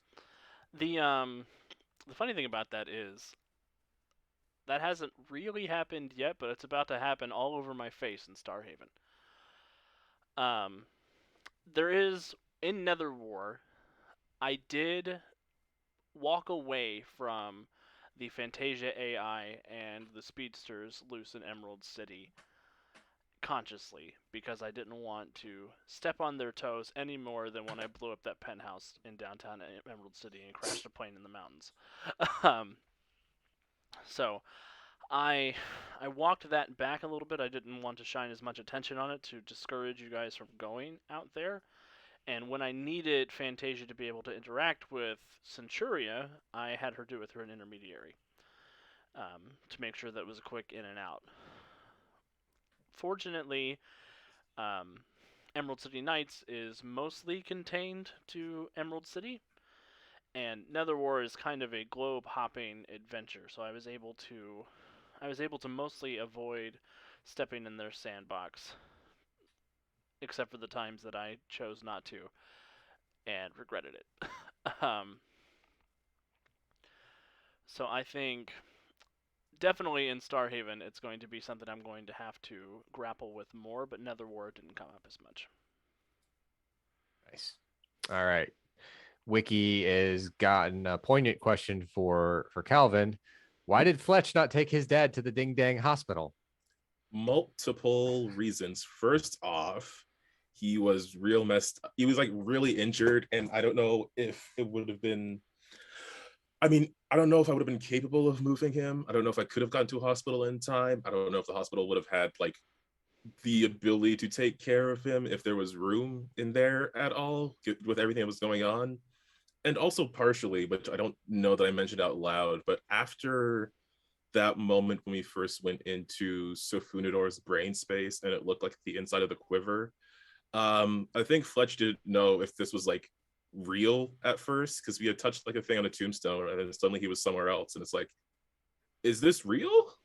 And I guess like by the end of it he was like, no, this definitely feels real, this is a thing that has just happened. But in the moment it was like, I don't know, I don't think he didn't think he had enough time. He was trying to do what he could in that moment, and if that wasn't working, then like grapple swinging his dad to a packed hospital probably would not have helped as much as he may have hoped it could. What we've learned is that Bowman needs a nanite healing arrow.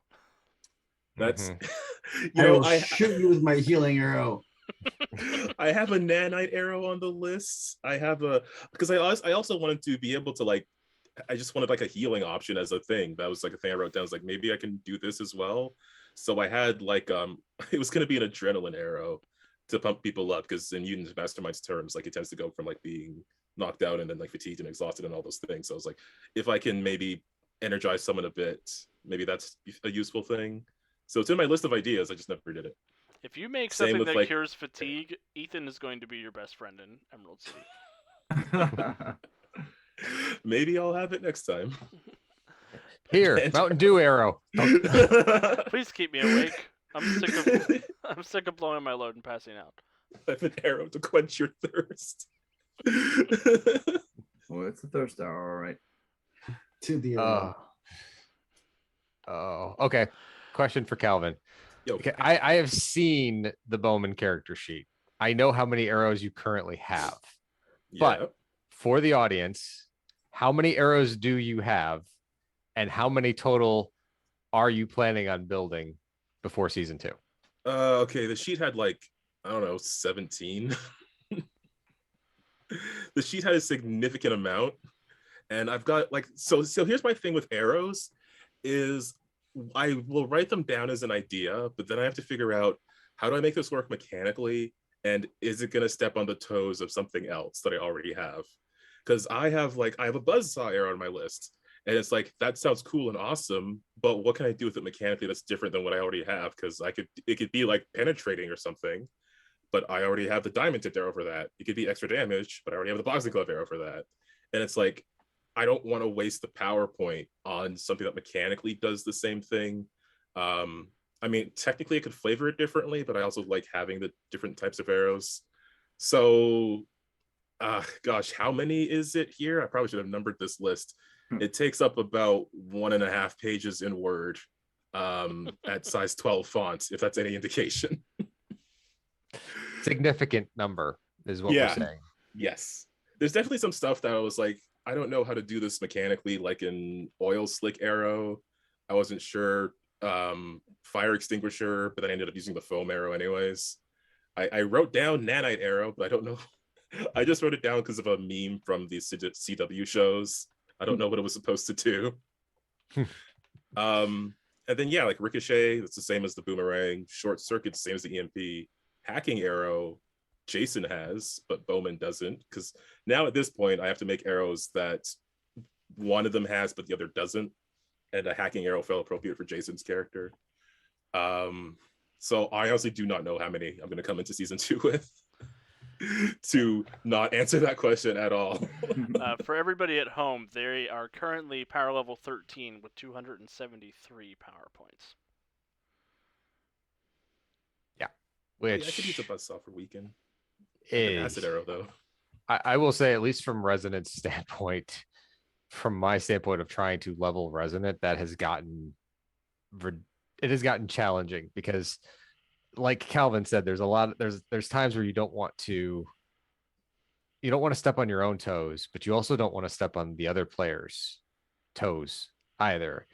And when I conceptualized Resonant, I had already said I'm going to do 3 for her teenage years, and I'm going to do 6. I'm going to add 3, have a total of 6 when she's an adult.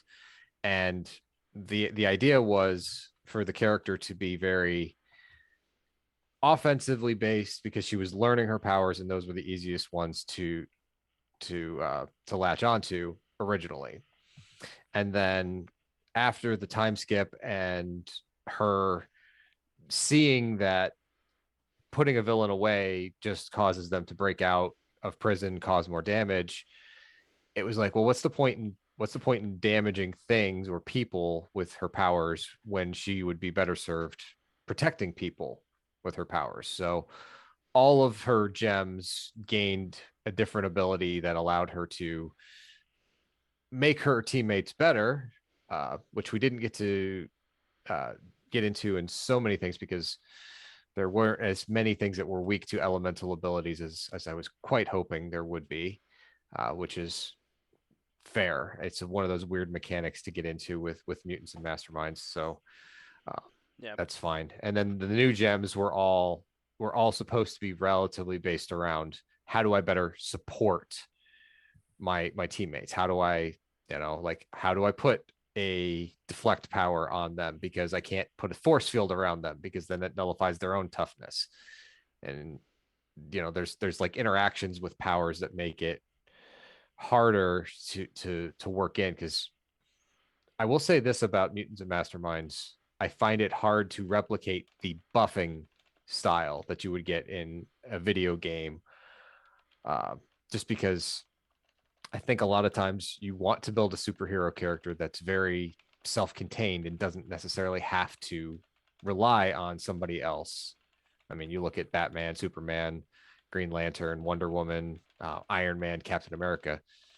They don't necessarily need anybody else to solve their problems for them. They don't need anybody else to lend them a hand with something. Yes, they'll need a support when they're fighting like large numbers of parademons or Ultron robots or anything like that, but they're all self-contained, and they don't require somebody to help them along. And I wanted to play somebody that could still support the group without settling back into just, well, the easiest way to support the group is to take the bad guy down quicker. Yeah, and that is tough in Mutants and Masterminds because that is a very game mechanic role. The support role that provides bonuses to defense, provides bonuses to hits, all that fun stuff. But it doesn't. Most player characters build their character to be at least some kind of optimized. So it's just hard to do. You have to really communicate with the other players in your group and convince them to make a character that's less good. But that's a hard sell. Yeah, it's strange. I feel like it's also something that happens in comic books. Like there are characters who are dedicated to helping other characters be awesome. Blue Lanterns spring to mind from DC because they improve Green Lanterns. That's like their whole shtick. But it's hard to replicate in Mutants and Masterminds terms. I want to say that that's probably something intentional, like because in second edition, I have experience with some players who built buffer characters, and it got crazy out of control. Like second edition feels a little bit more comic booky. Third edition is a much more balanced game, and I think like some of the powers from second edition that got a nerfing because of the control issue, like buffing was one of them. I'd be interested to see how it changed. Yeah, one of the things I think those with the Blue Lantern, Green Lantern example is that in the Lantern setup, they can over extend past the PL, where it's just generally not a thing that you can do. And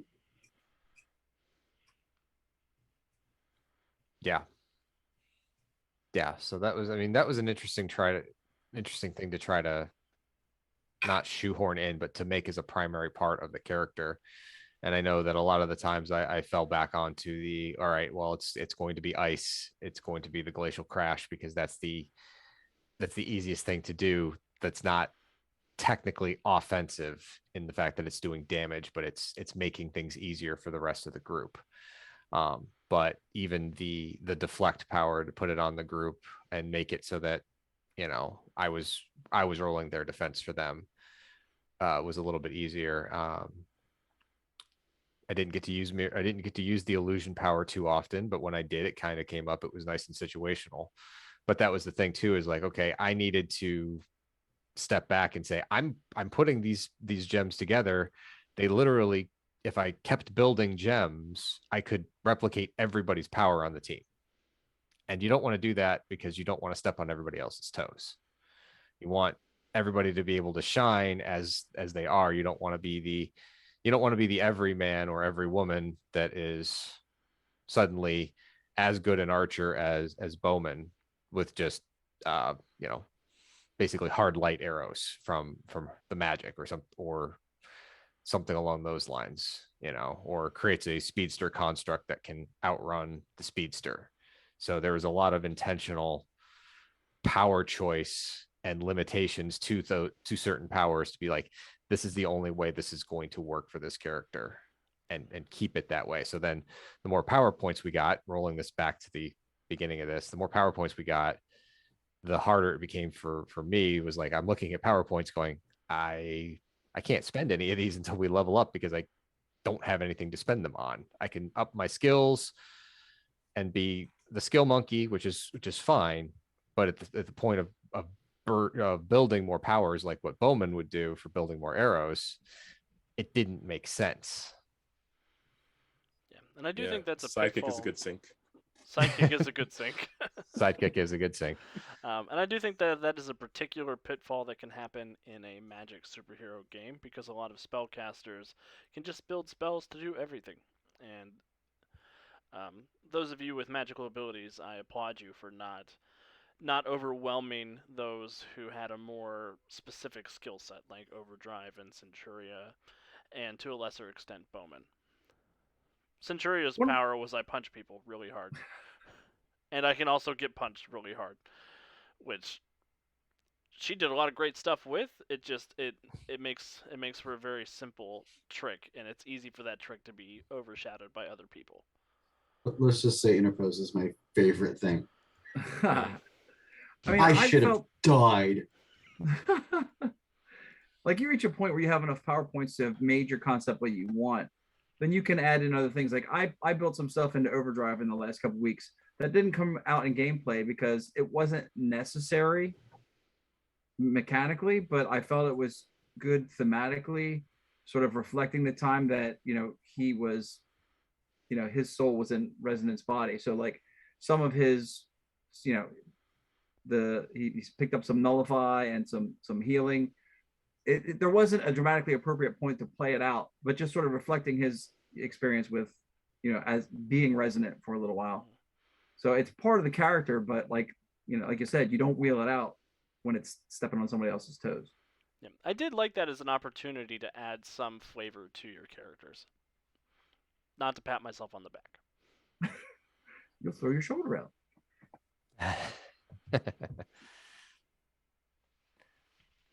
All right. Well, I am going to see if there are any other questions from our audience. I'll give it a little bit here to see if anything comes in, and I'll check around the table and see if there's any other questions from our players or from our GM. And if not, I think we're going to go ahead and end this. We'll end a little bit early. I know, Alex, I want you to give everyone a heads up on what next week is going to entail, because I know it's going to be a little bit different from what we normally do, just because we are getting ready for things. Yes. So next week we are going to be doing a soft launch of Guardians of Haven. We'll be coming on to speak to you all for about an hour, introduce the characters. I'll talk a little bit more about what I have in store for everyone, what I have planned for the game. Maybe I'll tease a couple of the story arcs that we've got working, and then after that hour, the rest of us, we're going to hop off of line. We're going to do what we're all calling session 0.5, which is going to be a off-stream chance for the players to get to get a feel for their characters, to get the voice down, to get the chemistry going, to start figuring out how to inhabit these characters after they've been the NetherWar characters for over a year now. And we don't want you guys to see our bumps and bruises through that process. It's the dress rehearsal. If you would like, we could possibly record that for some of you if you are interested in seeing a little bit of how the sausage gets made, but that's up to you. We are going to be posting the character sheets. We have amazing character art that we're going to be unveiling over the next couple of days. We worked with a new artist for this show. So keep an eye on our Twitter, on our Facebook. And Wow. we'll share them on Wow. Discord. We'll share them on Discord as well, so you can find the characters over on Discord. I've given the players a chance to give me a little paragraph blurb about who they are as an introduction. I'm very excited with the art that we got back, and I'm very excited for you all to see who our heroes are going to be. Rehearsals might be a little strong for some of us. Yeah. Yes. And then on the 28th, a week after next Monday, we will debut the real first episode of Guardians of Haven. My intention is that you do not need to see 0.5, since it's not intended to be broadcast anywhere, in order to start enjoying that story. It is going to be a leaner story than NetherWar. My NetherWar was 8 or 9 story arcs. My intention for this one is to do 4 to 5 story arcs. 45? What was that? 4 to 5. Oh, sweet. 4 to 5 story arcs. This is the game that never ends. You all know me. I do have a habit of writing more than I promise, which isn't a bad thing. I'll have you know. I never said it was. You just do it. So we'll go from there. I will say that all of the story arcs in this one are going to be a lot more personal to the characters in question. And more personal? Oh boy. Yeah. And they're all going to be written by me. Even the published adventure I'm working into the story is the adventure I wrote for the back of the Starhaven book. So everything is going to be custom Alex content. So I'm a little nervous about that, but I'm sure everybody's going to have a good time. I'm pretty excited about it. Announcement-wise, the other things that we have going on around the network. Tuesday, tomorrow, we will be back for City of Destiny, where we will finally have the Portal Tommy date that I've been dying to see for the last almost 3 weeks at this point. I am the master mage of overwriting. Yes. Which, if you see some of the freelance editing I do, you would think is hilarious. Wednesday, Jonesy will once again be GMing our Cthulhu Awakens livestream. It's a 2-part special to coincide with the Kickstarter. Nice. Calvin and I are both playing in that one, and it is oodles and oodles of fun. I'm excited for the shoe to drop now. And I'm sorry for Edison. I didn't intend for him to be as horrible as he is, but that is the character that popped out of my face when I started playing. Oh, yeah, he read the Latin, so. Yeah. Yeah, but I told that guy history wouldn't remember his name. He's a problem. As for the Kickstarter itself, the Green Ronin Kickstarter has 9 days left to go. We have currently raised $74,009 of our goal. And if we can get that number up to 90,000, I get to write a Cthulhu adventure. So 1960s Cthulhu adventure. Yes. The grooviest of Cthulhu adventures. It's going to be very wow. groovy. Very groovy and very scary is my intention. Woodstock. Ruby Cthulhu. Woodstock Cthulhu. Oh god. Groovy Cthulhu. Yeah, so we'll be seeing all that. They just announced that there is going to be a Cthulhu Awakens GM kit with a GM screen, as well as a bunch of Eldritch tomes that you'll be able to drop into your game, and I am designing one of those. I am currently under NDA, so I can't speak as to what exactly I'm coming up with, but it's a lot of fun. And Thursday we'll have a new blog post. Friday, our new episodes from YouTube will be available on UntoldStoriesProject.com. We still have our Green Ronin code, USPGR, which gives you 5% off at the Green Ronin store if there's any Green Ronin stuff you're looking to purchase. And I want to give everybody else a chance to say any final thoughts they have about NetherWar Season 1 and say goodbye, starting with Kevin. Okay, well, I mean, it's certainly been a blast being Overdrive, so my next character is going to be very different. Although I'm sure the chat mocker will say the same, so it won't be a completely foreign experience. But so I'm looking forward to exploring this new character as we explore the final frontier together. Over to you, Jonesy.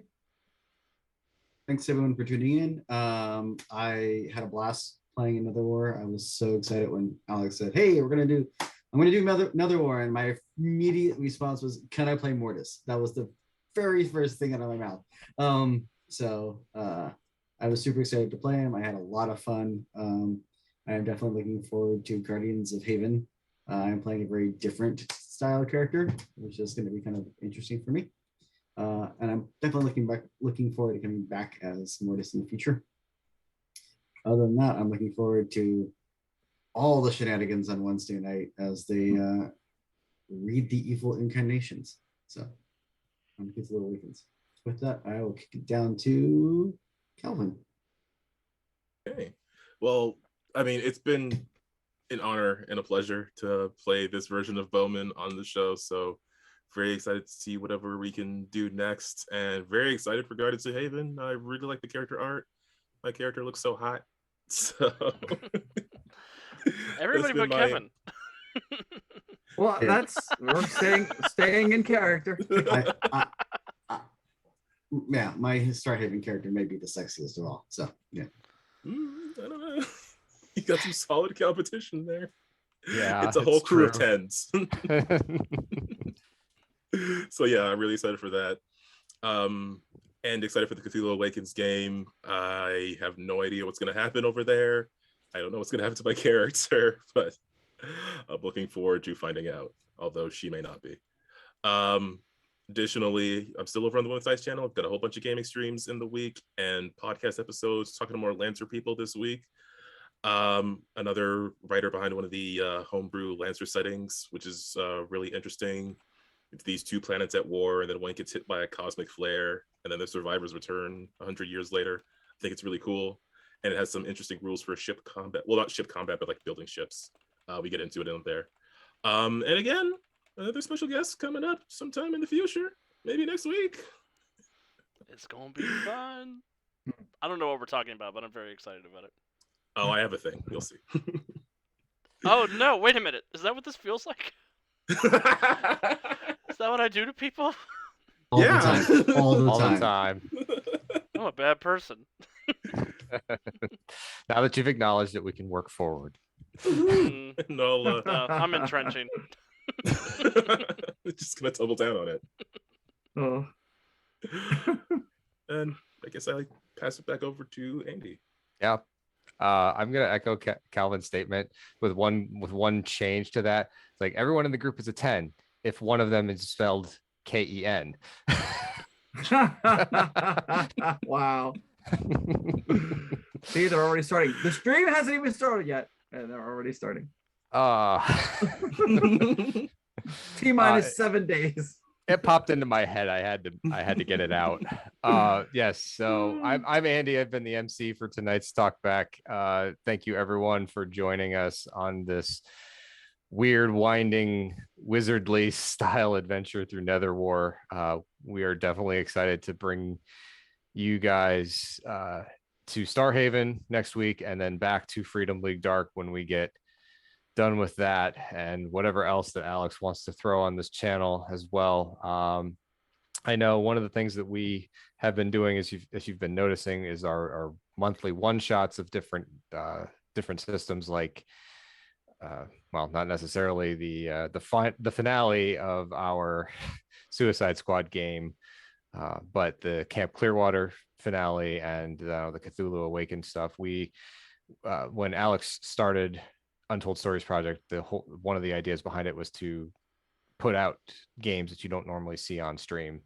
And while we've kind of pulled back on that a little bit to focus on Mutants and Masterminds, we still want to bring newer or different game systems. And we've kind of decided that through our monthly one shots, that's a good way to do it. So keep coming back to us if you're interested in different new games. We'll, like I said, on a monthly basis, we'll be doing something different than Mutants and Masterminds. So we're going to be doing that. Again, can't thank everyone enough for joining us, and hope you continue to stick with us in the future. So I think that's it from us for tonight. Thank you everyone for joining us for this talkback / recap, and we'll see you next week. In space. In space. Have a great night, everybody. Thank you for joining us.